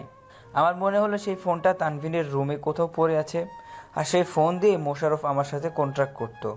ভাই প্লিজ আমাকে ছেড়ে দেন। তোকে ছাড়লে আমার বন্ধুত্বের অসম্মান হবে, তাই তোকে আমি ছাড়ছি না বলেই কথা ছাড়া গুলি করে দিলাম। গুলি সোজা আমি রনির হৃৎপিণ্ডে চালিয়ে দিই, আর সেও খতম। আর রনি কী করে ভাবলো তাকে আমি ছেড়ে দেব? সে আমার বন্ধুকে আর মাফিয়া কিংয়ের সবচেয়ে গুরুত্বপূর্ণ মানুষটাকে মেরে ফেললো, আর মাফিয়া কিং এমনিই তাকে ছেড়ে দেবে? এবার এই মোশাররফের পালা। আমি ফোনে যার সাথে কথা বলছিলাম সেই মোশাররফ ছিল। তবে আমার মাথায় এখনও ঘোরপাক খাচ্ছে, এই মোটা মাথা ডেভিলের পিছে লাগবে তা আমার মনে হয় না। এর এতটাও সাহস নেই ডেভিলের পিছে লাগার, কারণ সবাই ভালো করেই জানে ডেভিলের পিছে লাগা মানে মরা পাক্কা। হয়তো অন্য কেউ তাকে উস্কে দিল, মানে হিংসা দিয়ে দিল, বা লোভ লাগিয়ে এমনটা করলো। সমস্যা নেই, যেহেতু সেও আমার বন্ধু মৃত্যুর সাথে জড়িত ছিল, তাই সেও বাঁচবে না। এখন আমার মনে পড়লো আমি সেই গোল্ডেন কালারের ঘড়িটা কোথায় দেখেছি। আসলে আমি চট্টগ্রাম থেকে কালিন যে কলেজে পড়তাম, সেখানে অনার্স চতুর্থ বর্ষে পড়া শিক্ষার্থীদের বিদায় অনুষ্ঠানে মোশাররফ হোসেনকে চিফ গেস্ট হিসেবে ইনভাইট করা হয়। আর আমি দেখেছিলাম সেই ঘড়িটা মোশাররফই পড়েছিল। তাই ঘড়িটাই এমন যে কেউ নজর দেবে সেই ঘড়ির দিকে। রনির রক্তাক্ত মৃতদেহ আমার সামনে মাটিতে পড়ে আছে। এবার পালা সেই মোশাররফের। আমিও সেখান থেকে চলে যাই, আর গানটা আমার কোমরে লুকিয়ে সোজা আমার হোটেলে চলে আসি। হোটেলে এসে এবার ভাবতে লাগি কীভাবে মোশাররফের বাসায় যাওয়া যায়। মোশাররফ এই শহরের একজন নামি দামি বিজনেসম্যান, সো তার বাসা অবশ্যই সিকিউরিটি থাকবে, তাই আমাকেও ছদ্মবেশ নিয়ে যেতে হবে। ধুর, আমি তো ভুলেই গেলাম আমি তো ছদ্মবেশেই থাকি। তাহলে আর কি ছদ্মবেশ নেব? তবে আর যাই বলি, আমাকে একটু গেট আপ চেঞ্জ করেই তার বাসায় এন্ট্রি নিতে হবে। আপনারা হয়তো ভাবছেন আমি কেন এভাবে বলতেছি। আমি তার বাসায় এন্ট্রি নিতে হবে? আমি তো চাইলেই সেই মোশাররফকে খুব সহজেই পেয়ে যেতে পারি। আসলে আমি চাই না সেই কেউ জানুক যে মাফিয়া কিং ডেভিল আমি। তাই আমিও একদম সিক্রেটলি কাজটা করতে চাই, যাতে পাবলিকও ডিস্টার্ব না হয়, আর আমার কাজটাও আমি সেরে ফেলতে পারবো। তবে হ্যাঁ, এখন মোশাররফ একটু সাবধান হয়ে যাবে, কিন্তু কোনো ফায়দা নেই, সে তো মরবেই তা নিশ্চিত। আমিও চলে গেলাম ফ্রেশ হতে। ফ্রেশ হয়ে বাইরে হতেই কে যেন আমার রুমের দরজা নক করে। দেখলাম 11 বাজে, কিন্তু এখন তো কেউ আসার কথা না। তবুও নিজেকে একদম শান্ত করেই দরজাটা খুলি। এরপর যাকে দেখলাম চমকে না উঠে পারলাম না। আমি দরজার অপর পাশে আর কেউ না, ফারিয়া। তুই এখানে কি করিস? সাথে সাথে ফারিয়া আমাকে জাপটে জড়িয়ে ধরে। এই মেয়ে, ছাড় আমাকে, না হলে কিন্তু খারাপ হয়ে যাবে। কিভাবে তুমি নিজের মতো কষ্ট লুকিয়ে রাখতে পারো? ছাড় আমাকে। আর তুই এখানে কি করতেছিস? কাল আমি তানভীরের ব্যাপারে ভাইয়া থেকে সব শুনি, যেটা ভাইয়া পিন্টু ভাইয়ার থেকে শোনে। আমি জানি তোমার আর তানভীরের বন্ধুত্বটা কতটা গভীর, আর এই সময় তোমার পাশে কাউকে থাকা প্রয়োজন। তুমি তো পিন্টু ভাইয়াকে পাঠিয়ে দিলে, তাই আমি ভাইয়াকে বলে আজই ফ্লাইটে করে আসলাম, আর আসার আগে ভাইয়ার থেকে তোমার ঠিকানাও জেনে আসলাম। আমার কাউকে লাগবে না, আমি একাই ঠিক আছি, আর নিজেকে সামলেও রাখতে পারবো। অন্তর, প্লিজ এভাবে বিহেভ করিও না। আমাকে অন্তত তোমার কাছে থাকতে দাও। তুমি একা থাকলে আরো ভেঙে পড়বা। দেখো, এই সময় কেউ অন্তত তোমার পাশে থাকা প্রয়োজন, আর আমি তো তোমার হবু বউ। কি? তুই আমার কে হস? এই বয়রা, কানে কম শুনো নাকি? হবু বউ তোমার। এই, তুই মেজাজ কার সাথে দেখাচ্ছিস? তুই ভুলে যাচ্ছিস আমি কে? কে মানে? তুমি তো আমার হবু স্বামী। এবার সরো তো, আমাকে ভেতরে আসতে দাও। কথাটা বলেই আমাকে নিজের রুমে ধাক্কা মেরে এক সাইডে করে তার ব্যাগ নিয়ে ঢুকে, এটা কিন্তু বেশি হচ্ছে, বের হওয়া আমার রুম থেকে, অন্য রুমে গিয়ে থাক। এই, এটা শুধু তোমার রুম না, এটা আমাদের রুম বলো। এই, আমাদের কি বিয়ে হয়েছে নাকি? তুই আমার বিয়ে করা বউ? আমি তোকে কেন দেব? আমি তোকে কোনোদিনও মেনে নেব না। তোমার আম্মু আব্বুকে পটাতে পারলে তুমি কোন জিনিস? এবার সরো তো। হাসতে না হাসতেই ফারিয়া তার অধিকার খাটানো শুরু করে দিল। তবে কি বলল সে? সে আমার হবু স্ত্রী? ও মা গো, আমার দিন তার মানে ঘনিয়ে আসতেছে। 2 দিন আমাদের বাড়ি এসে আমাকে আম্মু আব্বু থাকার পরেও এতিম বানিয়ে দিল, আর সে এখন পার্মানেন্টলি আমাকে... না না না, এটা হতে পারে না। ফারিয়া চলে গেল ফ্রেশ হতে, আর আমি ব্যাককেলের মতো দাঁড়িয়ে আছি। আস্তে আস্তে এইভাবে অধিকার খাটাচ্ছে। না, ওর দিকে ধ্যান না দিয়ে আমি আমার কাজে ধ্যান দিতে হবে। আমি আমার ব্যাগ গুছিয়ে নিতে লাগলাম। ফারিয়াও ফ্রেশ হয়ে বের হলো। ব্যাগ গোছাচ্ছ কেন?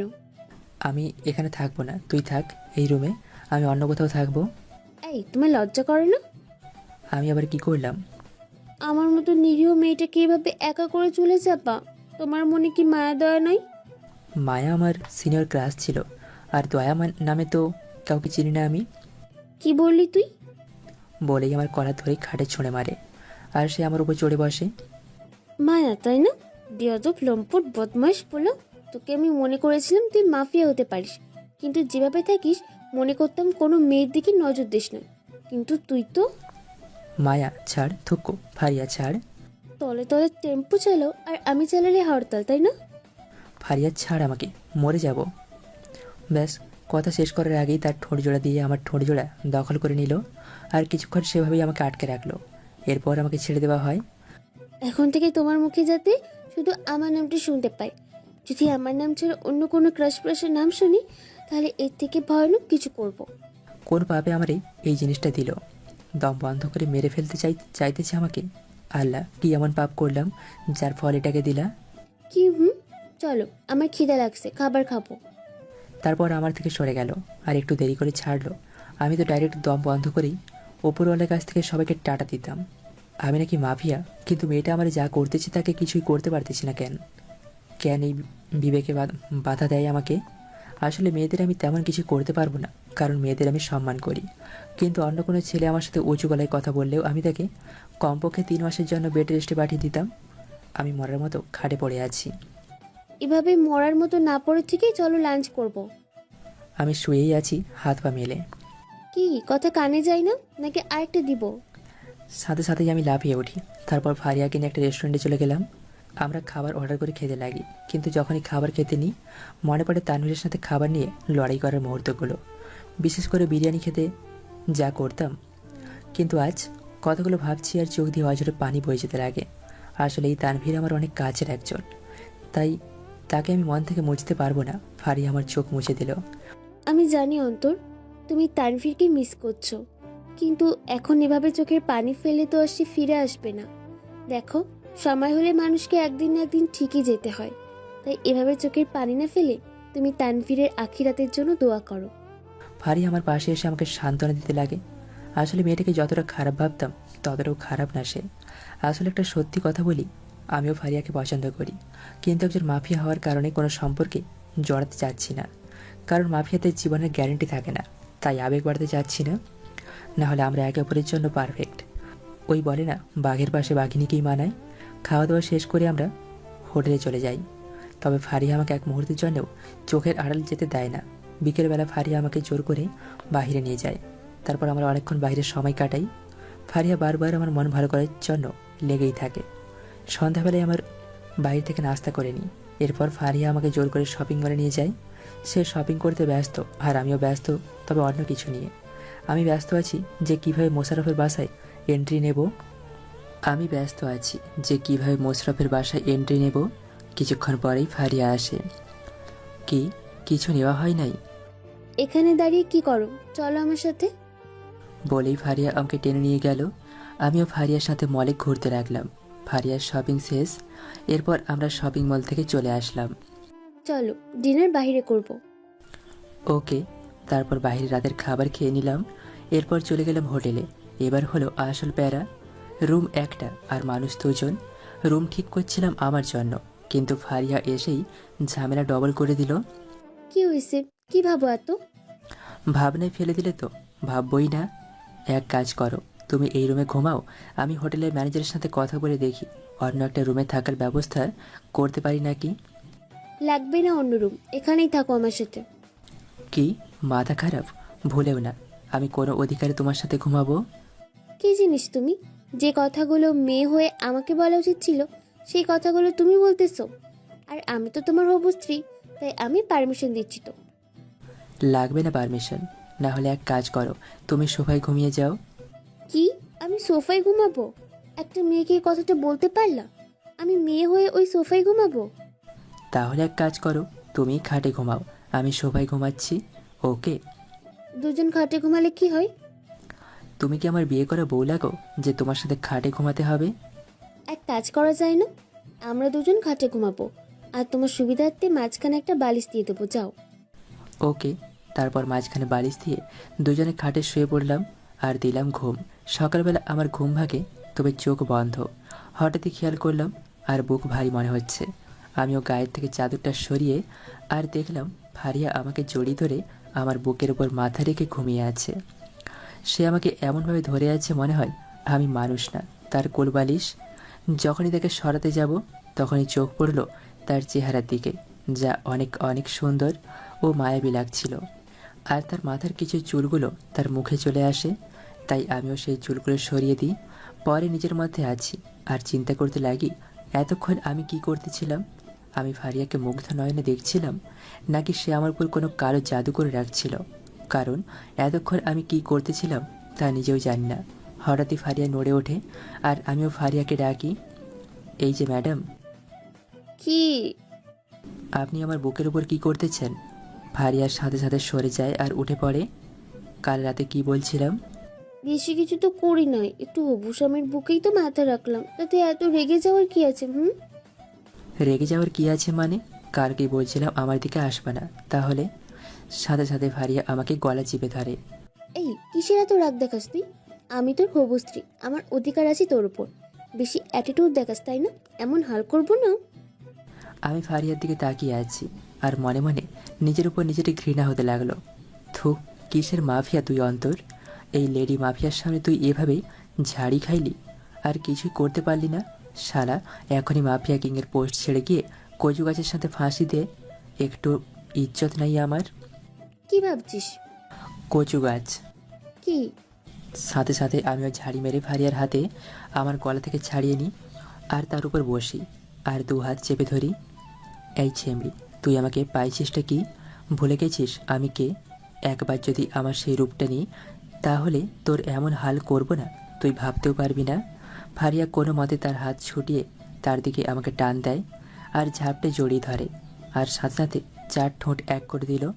আমিও আবুল হয়ে গেলাম, বীরপুরুষ হতে গেলাম আর ফারিয়া আমাকে বিলাই বানিয়ে দিল। কিছুক্ষণ পরে ছেড়ে দিল আর সে হাসতে লাগলো। কি আমার সাথে রাগ দেখাও তাই না? দেখলে চট করে তোমার রাগ শেষ করে দিলাম। আর দেখাবার রাগ? কি জিনিস তুই? আর কেন আমার জীবনে আসলি তুই?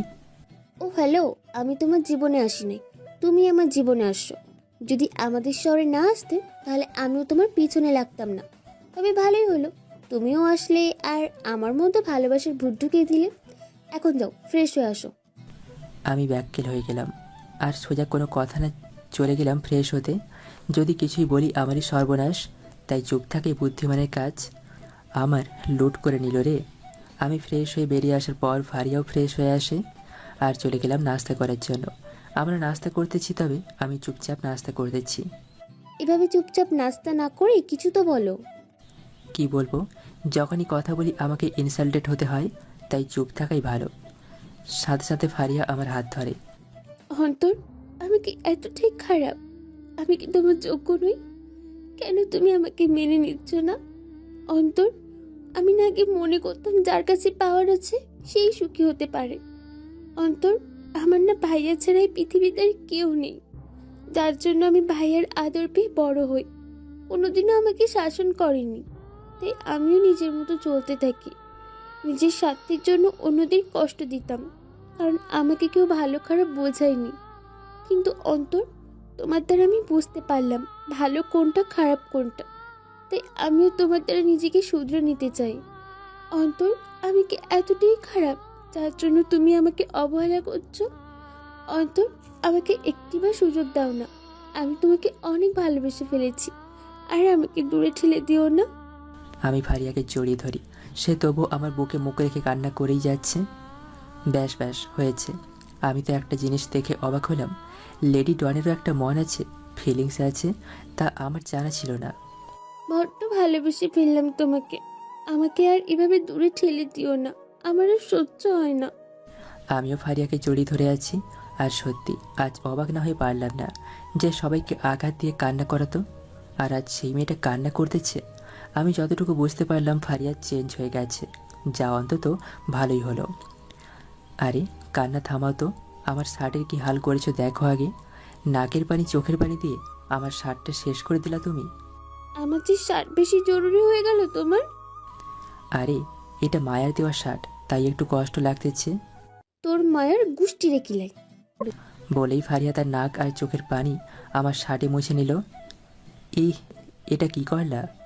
তোর মায়ের জিনিস আমি আরো বেশি স্মরণীয় করে দিলাম। এবার পরে থাক এটা। কি আর করব, সেই অবস্থায় কোনো মতে নাস্তা করে নিলাম। এরপর হোটেলে চলে গেলাম। ফারিয়া একটা কথা বলবো, রাখবা? বল, অবশ্যই রাখবো। তুমি ঢাকায় চলে যাও আর আমার আম্মু আব্বুর কাছে থাকো। আসলে তাদের জন্য একটু টেনশন হচ্ছে। কাল রাতে কথা হয়েছিল, তবু আমি চাই কেউ অন্তত তাদের কাছে থাকুক। আমি চলে গেলে তোমার কে খেয়াল রাখবে? আমি নিজেকে সামলে নিতে পারবো। তুমি বরং তাদের কাছে থাকলেই আমি একটু টেনশন ফ্রি হব। ঠিক আছে, তোমার কথাটাই শুনলাম। তবে ঢাকায় এসে আমাকে বিয়ে করতে হবে। ওকে, ডান। তারপর আমিও শার্ট বদলে নিই আর ফারিয়াকে এয়ারপোর্ট পর্যন্ত দিয়ে আসি। ফারিয়া তার ভাইয়ের দ্বারাই অনলাইনে টিকিট বুক করে রাখে। সাবধানে থাকবা, আর আমাকে প্রতিবেলায় কল দিবা। তুমিও নিজের খেয়াল রাখবা, আর যত পারবা আম্মু আব্বুর কাছে থাকবা ও খেয়াল রাখবা। ওকে বাই, ভালো থেকো। তারপর ফারিয়া এয়ারপোর্টের ভেতরে চলে যায়, আর আমিও না অনেক বোর হয়ে গেলাম ভদ্র থাকতে থাকতে। এতদিন ভালো মন মানসিকতা নিয়ে সকলের সাথে ভালো চেয়েছিলাম, কিন্তু দুনিয়ায় তো এমন ভালো দাম দেয় না। অনেক দিন ধরেই তো ভদ্র আছি, তাই চিন্তা করলাম ইনোসেন্ট থেকে একটু ডেভিলের রূপটা নিয়ে দেখি। অনেক দিন সেই ডেভিলকে দেখি না আমিও সোজা রাস্তার দিকে যাই আর ফোনটা বের করলাম। বহুত টাইম পাস করলাম, আর একটু অ্যাকশনে আসা প্রয়োজন। আমি ফোন বের করে একজনকে কল দিলাম। Hello Ervine. জি, কে বলছেন? শোন, কমপক্ষে 150 জনকে নিয়ে মাঠে উপস্থিত হ। কি উল্টাপাল্টা বলতেছেন কি আপনি? হো I am, that's not important. What am I that's important? Devil. আমি ফোন কেটে দিলাম। অনেক ভদ্রতা দেখালাম, কিন্তু আজ আমার বন্ধুর মৃত্যুর প্রতিশোধ ও অনেক মানুষের জীবন মরণের কথা, তাই এবার ডেভিল আমাকে হতেই হবে। আমি যতটুকু বুঝতে পারলাম মোশাররফ একা নয়, তার সাথে অন্য কেউ আছে, এবং রনিকে মারার আগে মুহূর্তেও জানতে পারলাম তারা একটা কালো দুনিয়া বানাতে চাচ্ছে, যেটা সাধারণ মানুষদের জন্য মোটেও ভালো হবে না। তাই আমাকেও এই সব শেষ করতে হবে, আর আমার বন্ধুর মৃত্যুর প্রতিশোধ নেওয়া লাগবে। তাদের ডেভিলকে দেখার এতই শখ যখন, তাই তাদের শেষ ইচ্ছেটা পূরণ করা আমার কর্তব্য। তাই আমিও হোটেলে গিয়ে গান ও কিছু ম্যাগজিন নিয়ে বেরিয়ে পড়ি সেই মাঠের উদ্দেশ্যে, যেখানে আরভিমকেও আমাদের কিছু মেম্বারদের আসতে বলি। আমিও হোটেলে গিয়ে গান ও কিছু ম্যাগজিন নিয়ে বেরিয়ে পড়ি সেই মাঠের উদ্দেশ্যে, যেখানে আরভিনকে ও আমাদের কিছু মেম্বারদের আসতে বলি। চিন্তা করলাম তাদের আমি আমার চেহারা দেখাবো না, কারণ পরে আমার জন্য তার সমস্যা তৈরি করতে পারে। তাই চলে গেলাম শপিং মলের দিকে। সেখান থেকে কালো কালারের একটা হুডি ও মস্টার মাস্ক নিয়ে নিলাম। সেটা নিয়ে আমি মল থেকে বেরিয়ে গেলাম, আর মাঠের কাছে আসতেই আগে আমি এক কোনায় গিয়ে আমার শাড়ির উপর হুডি পরে নিলাম আর মাস্কটাও, কারণ যদি আমি আমার চেহারা দেখিয়ে দিই সর্বপ্রথম অনেকেই জেনে যাবে আমি ডেভিল, যার জন্য আমার পরিবার ও সমস্যার সম্মুখীন হবে। দ্বিতীয়ত, পুলিশও আমার পিছে লেগে যাবে আমাকে ধরতে, কারণ অনেক ক্রিমিনাল রেকর্ড করে বসে আছি। তৃতীয়ত, আমার পরিবার জেনে যাবে যে তারা যাকে ভদ্র সিধাসাধা মনে করতো আসলে সেই সবচেয়ে বড় শয়তান, যার জন্য আমিও তাদের চোখে খারাপ হয়ে যাব। প্রত্যেকটা জিনিসের মধ্যে ভালো খারাপ থাকে, তার মধ্যে মাফিয়ারাও। আমি চাইলেও আমার পাওয়ার দিয়ে 2 নম্বরই কাজ করে যেতে পারতাম, কিন্তু আম্মু আব্বু আমাকে তেমন শিক্ষা দেয়নি। তারা সব সময় আমাকে ভালোটাই শিখিয়েছে। যার জন্য আমিও মাফিয়া হয়েও মানুষের পাশে দাঁড়াচ্ছি। আমিও মাঠের দিকে গেলাম, সেখানে দেখলাম অনেকগুলো ছেলেপেলে উপস্থিত। আমিও সেখানে যেতে লাগলাম। আমি প্রায় 10 মিটারের দূরত্বে, তখনই আমার ফোন বেজে ওঠে। আমি দেখলাম যে কল দিয়েছে সে আর কেউ না, আরফিন। আমিও ফোন কেটে সেই ভিড়ে গেলাম। আমি আরফিনকে দেখে তার কাছে যেতে লাগি, তখনই সেখানে থাকা কয়েকটা ছেলে পেলে আমাকে আটকায়। এই ছেলে, এখানে কি করিস? কি চাই? আরফিনকে ডাক দে। এই তুই আরফিন ভাইকে আরফিন বলতেছিস? সাথে সাথে আমি গান বের করে মাটিতে শুট করলাম। গলির আওয়াজ শুনে সবাই আমার দিকে তাকিয়ে আছে, আর আরফিন দেখেই আমার কাছে চলে আসে। এই ছেলে কে তুই, আর তোর কাছে গুলি কি করে আসলো? আরফিন, গুলিটা কি তোর মাথায় করতে হবে? ডেভিল। ডেভিল কথাটা শুনে সকালে অবাক দৃষ্টিতে আমার দিকে তাকিয়ে আছে। ভাই আপনি ডেভিল, কিন্তু কেউ দেখলে বিশ্বাস করবে না। আর ভাই আপনি হুডি মাস্ক কেন পরে আছেন? আমি জানি আমাকে দেখে কেউ বলবে না আমি ডেভিল, আর এই জন্যই তো বলি নেভার জাজ someone by sing is outside, first try to know his inside. আর কথা রইল, হুডি মাস্ক পরলাম কেন? কারণ আমি চাই না কেউ আমার চেহারা দেখুক। এবার কথা বাড়াস না, এখন শোন তোদের এখানে ডাকা কেন হলো। বলেন ভাই। তোরা শহরে নামকরা বিজনেসম্যান মোশাররফ হোসেনকে তো চিনিস, তাই না? হ্যাঁ ভাই চিনি। কিন্তু এই বুড়াকে দিয়ে কি কাজ ভাই? আচ্ছা, তোরা তো তানভীরের কথা শুনছিস। জি ভাই, আপনার রাইট হ্যান্ড, আর উনি সুসাইড করেছে। সাথে সাথে আরফিনের গালে দিলাম কষে একটা থাপ্পড়। এই কি বললি তুই? তানভীর আমার রাইট হ্যান্ড, সে আমার ভাই ছিল।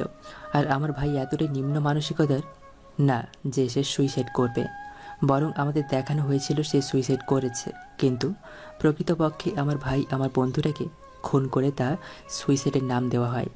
আর এই কাজটা করেছে মোশাররফ আর একটা ছেলে যার নাম রনি। তবে রনিকে আমি শেষ করে দিলাম, এবার বাকি রইল মোশাররফ। ভাই তার মানে গতকাল একটা ছেলে খুন হয়, সেই কি রনি ছিল? আর তাকে আমি শেষ করলাম। ঠিক আছে, তবে একটা জিনিস মাথায় ঢুকলো না, এই মোশাররফ আমাদের পিছে পড়বে। ভাই এ তো আমাদের পিছে পড়ার মতো মানুষ না ভাই, আমার থেকে কেমন জানি অন্যরকম লাগতেছে। তুই ঠিকই বলছিস, আমি জানি মোশাররফ এই কাজে অন্য কেউ সহায়তা করছে। এখন আমাদের কাজ হলো মোশাররফকে ধরা, তার থেকে জেনে নেওয়া তার পিছে কে আছে, আর তাকেও শেষ করে দেওয়া। ঠিক আছে ভাই, আমাদের এখন কি করতে হবে সেটা বলেন। মোশাররফ এখন তার অফিসেই থাকবে। তোদের কাজ হলো তার ফ্যাক্টরিতে অ্যাটাক দেওয়া, মানে তার ফ্যাক্টরি শেষ করে দেওয়া। এরপর মোশাররফ তার ফ্যাক্টরির দিকে আসতেই তার উপর ঝাঁপিয়ে পড়া, আর তাকে আমাদের আস্তানায় নিয়ে আসা। ভাই ফ্যাক্টরিতে হামলা করার কি আছে? এই বুইড়ার তার অফিস থেকে কান টেনে ধরে নিয়ে আসলে হয় না? না, কারণ যদি তোরা অফিসে যাস তাহলে মোশাররফের লোক তোদেরকে দেখে ফেলবে, কিন্তু ফ্যাক্টরিতে শুধু গার্ড থাকবে, তাই তাদের শেষ করে দিবি। কিন্তু খবরদার একটা ওয়ার্কারের ওপর আঁচও লাগতে দিবি না, জাস্ট গার্ড ও ফ্যাক্টরি। তবে শেষ করা মানে এই না যে পুরো ফ্যাক্টরি উড়িয়ে দেওয়া, মানে তাদের ফ্যাক্টরি নিজেদের দখলে নিয়ে নিবি। আর মোশাররফকে আনার পর পুলিশকে বলবি মোশাররফের ফ্যাক্টরিতে সার্চ করতে।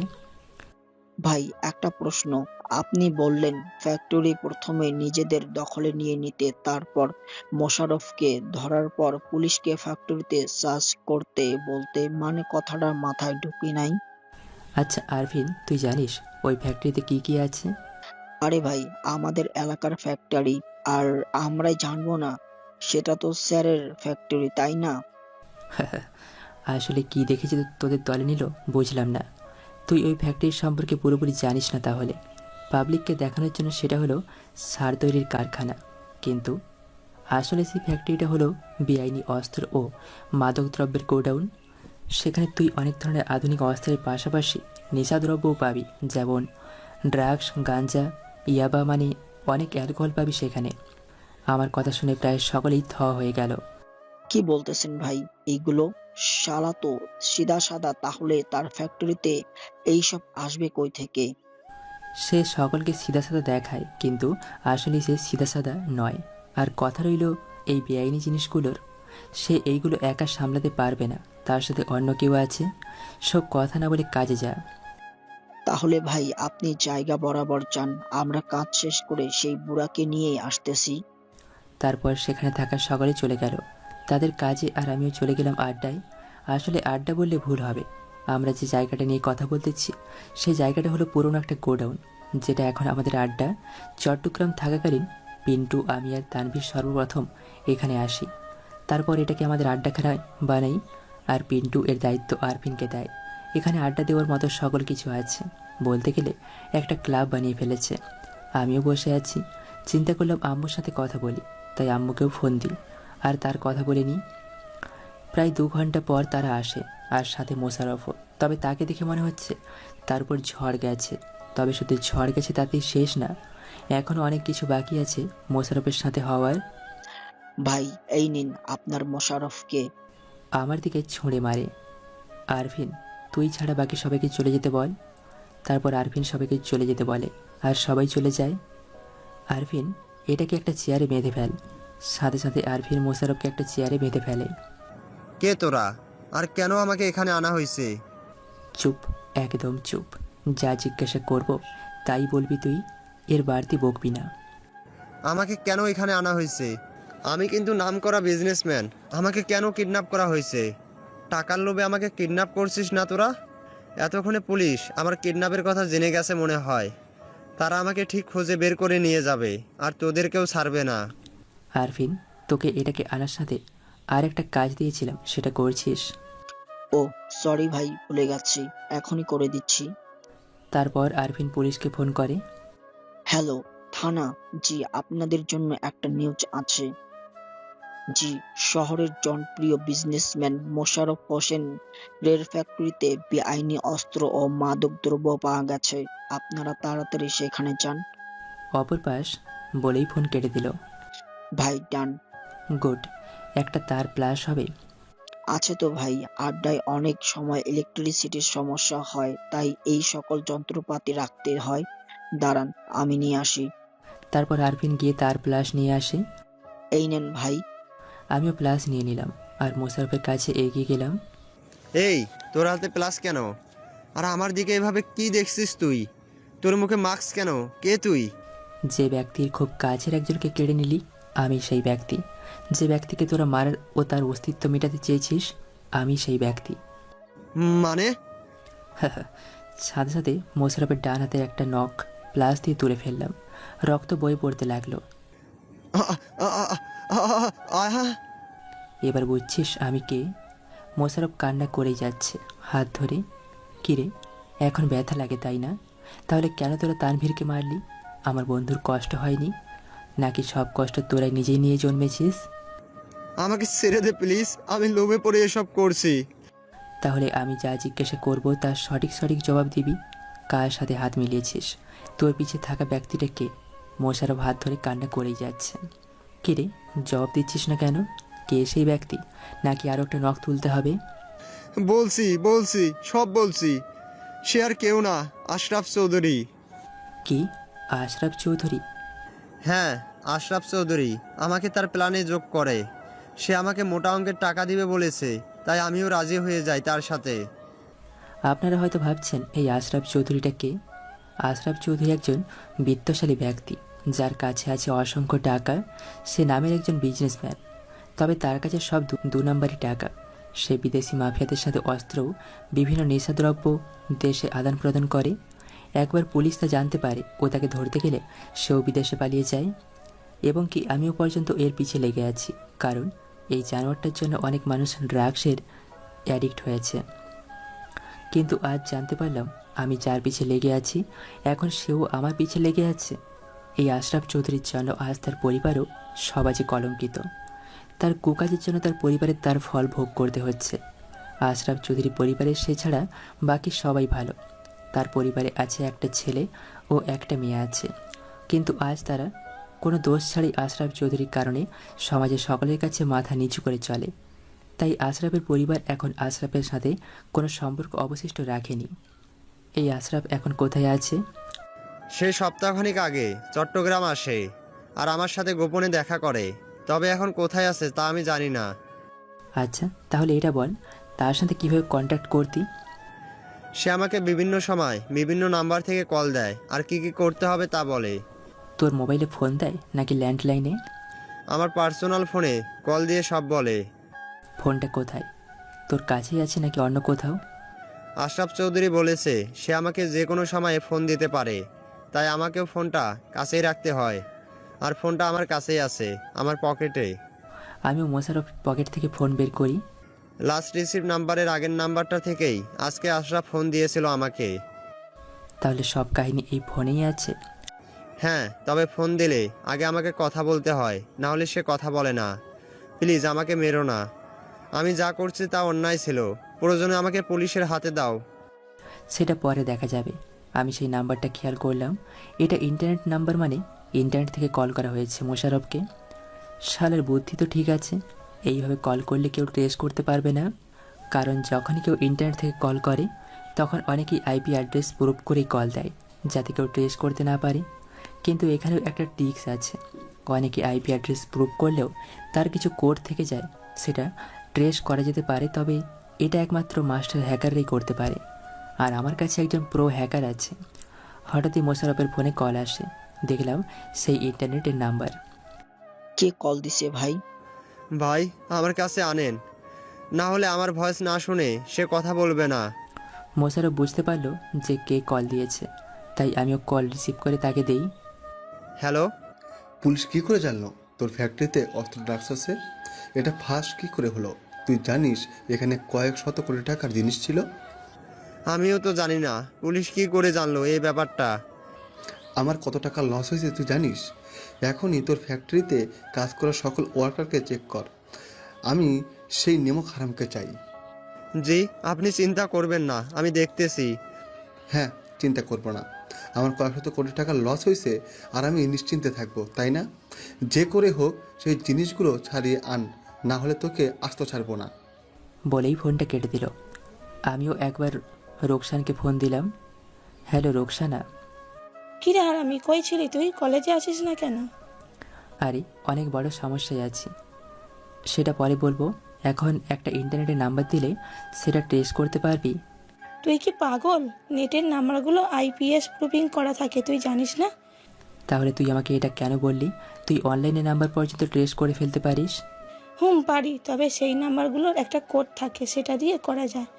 আচ্ছা, আমি তোকে একটা নাম্বার দিচ্ছি, সেটা দেখ ট্রেস করতে পারিস কি না। আচ্ছা দে, দেখি ট্রেস করা। তারপর ফোন কেটে দিলাম। আর মাত্র আশরাফ যে নাম্বার থেকে কল দিয়েছে সেটা রোকসানাকে পাঠিয়ে দিলাম। আপনারা হয়তো খেয়াল করেছেন রোকসানা আমাকে দ্বৈতুকারি করে কথা বলতেছে। আসলে আমি তাকে এভাবে কথা বলতে বলি কারণ সকালের সামনে বস ডাকলে আমার পরিচয় ফাঁস হয়ে যেতে পারে। তাই আমিও রোকসানাকে বলে দিই আমার সাথে বন্ধুস্বরূপ আচরণ করতে, যাতে কেউ আমাদের সন্দেহ না করে। ভাই এখন মোশারফকে কি করবেন? সেটাই করব, সেটা তার জন্য ভেবে রাখা হয়েছে। প্লিজ আমাকে ছেড়ে দেন। তুই যদি আমার বন্ধুর হত্যাকাণ্ডে জড়িত না থাকতি তাহলে তোকে ছেড়ে দিতাম, কিন্তু এখন তোকে যদি এভাবে ছেড়ে দিই আমার বন্ধুত্বের অসম্মান হবে, যা আমি কোনোদিনও করতে পারবো না। তাই তোকে তো মরতে হবেই। গান বের করলাম আর লোড করলাম, এরপর ডাইরেক্ট মোশারফের দিকে তাক করলাম। ভাই আমাকে মাইরেন না ভাই, আমার পরিবার আছে ভাই, ভাই প্লিজ ছেড়ে দেন। কথা না বলে শ্যুট করে দিলাম, তবে মোশারফকে উপরে শ্যুট করলাম। মোশারফ চোখ বন্ধ করে আছে। ভাই ওকে মারলেন না কেন? আজ যদি আমি তাকে মারতাম তাহলে তার পরিবার অসহায় হয়ে পড়তো। তার পরিবারে সেই একজন আছে যে কিনা ইনকাম করতে পারবে, আর আমার বন্ধু অতটাও নিষ্ঠুর নয় যে সে নিজের জন্য অন্যদেরকে কষ্ট দেবে। সে আমাকে সবসময় একটা কথাই বলতো, যাতে তার জন্য যাতে কোনো পরিবার অসহায় না হয়। তাই আমিও মোশারফকে মারলাম না। যদি মোশারফ একা হতো বা তার পরিবারে উপার্জন করার মতো কেউ থাকতো তাহলে তাকে মেরে দিতাম, কিন্তু তার দুটো মেয়ে আছে, একটাকে বিয়ে দিয়ে দেওয়া হয় আর একটা মাত্র ইন্টার পড়তেছে। তাই আমিও মোশারফকে তার পরিবারের জন্য ছেড়ে দিলাম। হঠাৎ আমার ফোন বেজে ওঠে, দেখলাম রোকসানা ফোন দিয়েছে। হ্যাঁ বল। তুই একে কোথায় পেলি? এই শয়তানটাকে আমরা কতই না খুঁজলাম। আগে এটা বল, ট্রেস করছিস? Trace completed. সে এখন ঢাকায় আছে আর আমিও তার উপর নজরদারি লাগিয়ে রাখলাম, কিন্তু তুই তাকে পেলি কি করে? অনেক কাহিনী পরে বলবো, তবে এই আশরাফ চৌধুরীর উপর নজর রাখ, আমি ঢাকায় আসতেছি। ঠিক আছে। তারপর ফোন কেটে দিলাম আর সেই মোশারফকে ছেড়ে দিলাম। এবার তুই যা, তোকে ছেড়ে দিলাম, তবে আগে গিয়ে নিজের হাতের চিকিৎসা করাইস। তারপর মোশারফ দৌড়ে চলে গেল আর আমিও গোডাউন থেকে বাইরে যাই। আমি চাইছিলাম তার থেকে প্রতিশোধ নেব, কিন্তু প্রতিশোধ নিতে গিয়ে যদি তানভীরের জন্য অনেক বড় ক্ষতি করে দিই তাহলে তানভীর আমাকে ক্ষমা করবে না। আমি জানি আমার ভাইটা আজকে আমার প্রতি গর্ববোধ করবে। আকাশের দিকে তাকিয়ে আছি আর চোখ দিয়ে পানি বয়ে পড়তে লাগলো। আরভিন, থ্যাঙ্কস আমার সাথে থাকার জন্য। আরে ভাই, আমি তো আপনারই লোক, আপনার সাথে থাকবো না তো কার সাথে থাকবো? তবুও থ্যাঙ্কস। ভাই একটা কথা বলি। বল। আমাকে আপনার চেহারাটা একবার দেখাবেন প্লিজ ভাই? আমি আপনার চেহারাটা দেখতে চাই। কাউকে বলবো না, শুধু একটি বার দেখবো আপনাকে। আচ্ছা ঠিক আছে, দেখ তাহলে। তারপর মুখ থেকে মাস্কটা সরাই আর হুডিও সরাই। আরভিন আমাকে দেখার পর অবাক চোখে তাকিয়ে আছে। ভাই এটা আপনার রিয়েল ফেস। ভাই আপনি তো আমাদের কলেজে পড়ছেন না? তাহলে মনে আছে তোর? ভাই সিরিয়াসলি আমি ধোকা খেয়ে গেলাম, কারণ আপনি সবার সামনে কতটাই না ভদ্র সেজেছিলেন, কিন্তু আপনি তো এই জন্যই তো তানভীর আমাকে মিস্টার ইনোসেন্ট ডেভিল নামটা দিল। কথাটা বলেই আমি আমার মাস্ক আর মাথায় হুডি দিয়ে দিলাম। আচ্ছা চলি তাহলে, ভবিষ্যতে আবারও দেখা হবে। ভাই আমিও ঢাকায় যাব, আপনার সাথে হাঁটাচলা করব। আর ভাই যে নাম্বার থেকে কল দিছেন সেই নাম্বারে আপনাকে কল দিলে পাবো? পাবি। আচ্ছা আমি যাই, ভালো থাকিস। তারপর আরভিন থেকে বিদায় নিয়ে আমার হোটেল রুমে চলে গেলাম আর সেখানে গিয়ে তানভীরকে গান ভালো করে পরিষ্কার করে নিলাম আর তা খুলে খণ্ড খণ্ড করে একটা প্যাকেটে ঢুকিয়ে নিলাম। এরপর নিজের ব্যাগ গুছিয়ে নিলাম আর পিন্টুকে ফোন করে আমার জন্য ফ্লাইটের টিকিট বুক করে নিলাম ঢাকার জন্য। এরপর হোটেল রুম থেকে বেরিয়ে হোটেলের চাবি হোটেল ম্যানেজারকে বুঝিয়ে চলে গেলাম বন্ধুর কবরের কাছে। সেখানে গিয়ে প্যাকেট করার সেই পিস্তলটা সেই কবরস্থানে দাফন করে বন্ধুর জন্য দোয়া করে শেষ বিদায় দিয়ে চলে গেলাম এয়ারপোর্টে। ফ্লাইট 4টে আর এখন বাজে 3:07 আর দুপুরে খাবার খেয়ে নিলাম। আসলে লেট হয়ে গেছে, এই মোশারফের সাথে কথাবার্তা বলতে ওর সামলাতেই সময় পার হয়ে গেল। খাওয়া দাওয়া শেষ করেই কিছুক্ষণ এয়ারপোর্টে বসেই সময় কাটালাম। তারপর ফ্লাইটের সময় হয়ে গেল আর আমিও ফ্লাইটে উঠে গেলাম। কিছুক্ষণ পরেই ফ্লাইটের যাত্রা শুরু। ফ্লাইট ঢাকায় ল্যান্ড করে আর আমিও এয়ারপোর্ট থেকে বের হই আর দেখি পিন্টু আমার জন্য গাড়ি নিয়ে দাঁড়িয়ে আছে। এখন প্রায় সন্ধ্যা হয়ে গেল, আমিও পিন্টুর গাড়িতে উঠে পড়লাম। ভাই সময় কেমন কাটলো চট্টগ্রামে? আমি কি চট্টগ্রামে হানিমুনে গিয়েছিলাম যে আমার সময় ভালো কাটবে? আমি ওইখানে কাজে গিয়েছিলাম। থাক ভাই, গালি শোনার শখ নাই। এমনিও শুনবি, তোর মুখে কিছু আটকায় না নাকি? লিটন ও তার বোনকে তানভীরের কথাটা বলাটা কি জরুরি ছিল? কেন ভাই, কি হয়েছে? তারপর কিছু কিছু কথাই বললাম, সব বলিনি। শুধু এতটুকুই বলেছি ফারিয়া আমার পিছে লেগে পড়েছে। সব বললে আমার ইজ্জত অবশিষ্ট থাকবে না। হুদাই নিজের ইজ্জত নিজে ধুয়ে তো আর লাভ নাই। ভাই তাহলে আমি লিটনকে সাবধান করে দিব। না বাদ দে, আর একটা হোটেলে নিয়ে যা, বাড়ি যাব না। ভাই বাড়িতে যাবেন না ভালো কথা, কিন্তু হোটেলে যাওয়ার কি আছে? আপনি আমার বাড়িতে চলেন। যেটা বলছি সেটা শোন। তারপর পিন্টু আর কথা বলল না, আমাকে একটা হোটেলে নিয়ে যায় আর আমিও হোটেলের রুম বুক করি আর দুজনে নাস্তা করে নিলাম। এরপর পিন্টুকে পাঠিয়ে দিলাম। আমি হোটেলে থাকার কারণ আমি বাড়ি গেলে পরে বের হতে পারবো না, একদম কয়েকদিনের জন্য রাতে বের হওয়া বন্ধ হয়ে যাবে। আর তা আমি হতে দিতে পারি না, কারণ রাতেই আমি আমার কাজ করব। এরপর আমিও হোটেলের রুমে চলে যাই আর ফ্রেশ হয়ে নিই। তারপর খাটে কিছুক্ষণের জন্য লেটিয়ে পড়ি। আজ যে করেই হোক আমাকে এই আশরাফ চৌধুরীর কাজের সমাপ্তি ঘটাতেই হবে। তার কালো দুনিয়া বানানোর স্বপ্নকে বেহেশতে পাঠাতেই হবে আমাকে। তাই আমিও ফোন বের করে আমার লোকদের রেডি হতে বলে দিই, কারণ আজ রাতেই ডেভিলের কাউন্টার অ্যাটাক হবে আশরাফ চৌধুরীর ওপর। আমিও ফোন বের করে আমার লোকদের রেডি হতে বলে দিই, কারণ আজ রাতেই ডেভিলের কাউন্টার অ্যাটাক হবে আশরাফ চৌধুরীর ওপর। হঠাৎ আমার ফোনে বেজে ওঠে আর দেখি আম্মু ফোন দিয়েছে। আমিও রিসিভ করলাম। হ্যালো আম্মু, আসসালামু আলাইকুম, কেমন আছো? ভালো, কিন্তু তুই আমাকে দুপুরে ফোন দিস নাই কেন? জানিস আমার কত টেনশন হচ্ছিল? সরি আম্মু, একটু ব্যস্ত ছিলাম। আচ্ছা ছাড় এসব কথা, এখন শোন, আমি একটা কথা বলবো, রাখবি আমার কথা? কি আম্মু? আমি আর তোর আব্বু চাই তোর আর ফারিয়ার 4 হাত এক করে দিতে। আম্মু, এই মেয়েটা কি তোমাকে পুরোই পটাই ফেলছে, তাই না? এসব কথা শুনতে চাচ্ছি না আমি। এখন আমার কথা রাখবি কিনা সেটা বল। আমি জানি না, যা খুশি করো তোমরা। আমি এমনি অনেক একটা সমস্যায় আছি। তাহলে আমি বিয়ের ব্যবস্থা করতেছি, আর তুই কবে আসবি? বাঁচি না মরি তার গ্যারেন্টি নেই। এখানে আম্মু বিয়ে নিয়ে পড়ে আছে, জানি না ভাগ্যে কি লেখা আছে। কিরে, কথা বলছিস না কেন? কবে আসবি তুই? এই তো দেখি কবে আসতে পারি। আচ্ছা আম্মু, রাখি, আমার একটু বাইরে যেতে হবে, পরে কথা বলবো। আচ্ছা ঠিক আছে, ভালো থাকিস। জি আম্মু, খুদা হাফেজ বলেই ফোন কেটে দিলাম। এবার কল দিলাম আমার লোককে, আর তাকে আমি আমার হোটেলের ঠিকানা দিই আর বলি গাড়ি নিয়ে এসে আমাকে নিয়ে যেতে। আমিও আমার সেই কালো হুডিটা নিয়ে নিই, সাথে মাস্কটাও। এরপর আমিও রোকসানাকে কল দিই। হ্যালো রোকসানা। জি অন্তর সাহেব, বলেন কি সাহায্য করতে পারি? আপাতত এইটুকুই সাহায্য করুন, আমাকে সেই লোকেশনটাই দেন তো। তার মানে তুই শহরে চলে আসছিস? তবে এখন লোকেশন দিয়ে বাড়তি কথা বলার মুড নাই। ওকে, তবে সাবধানে থাকিস। তারপর আমি ফোন কেটে দিই, আর কিছুক্ষণ পর আমাকে রোকসানার লোকেশন পাঠায়। কিছুক্ষণ পর আমার রুমের দরজা নক করা হয়।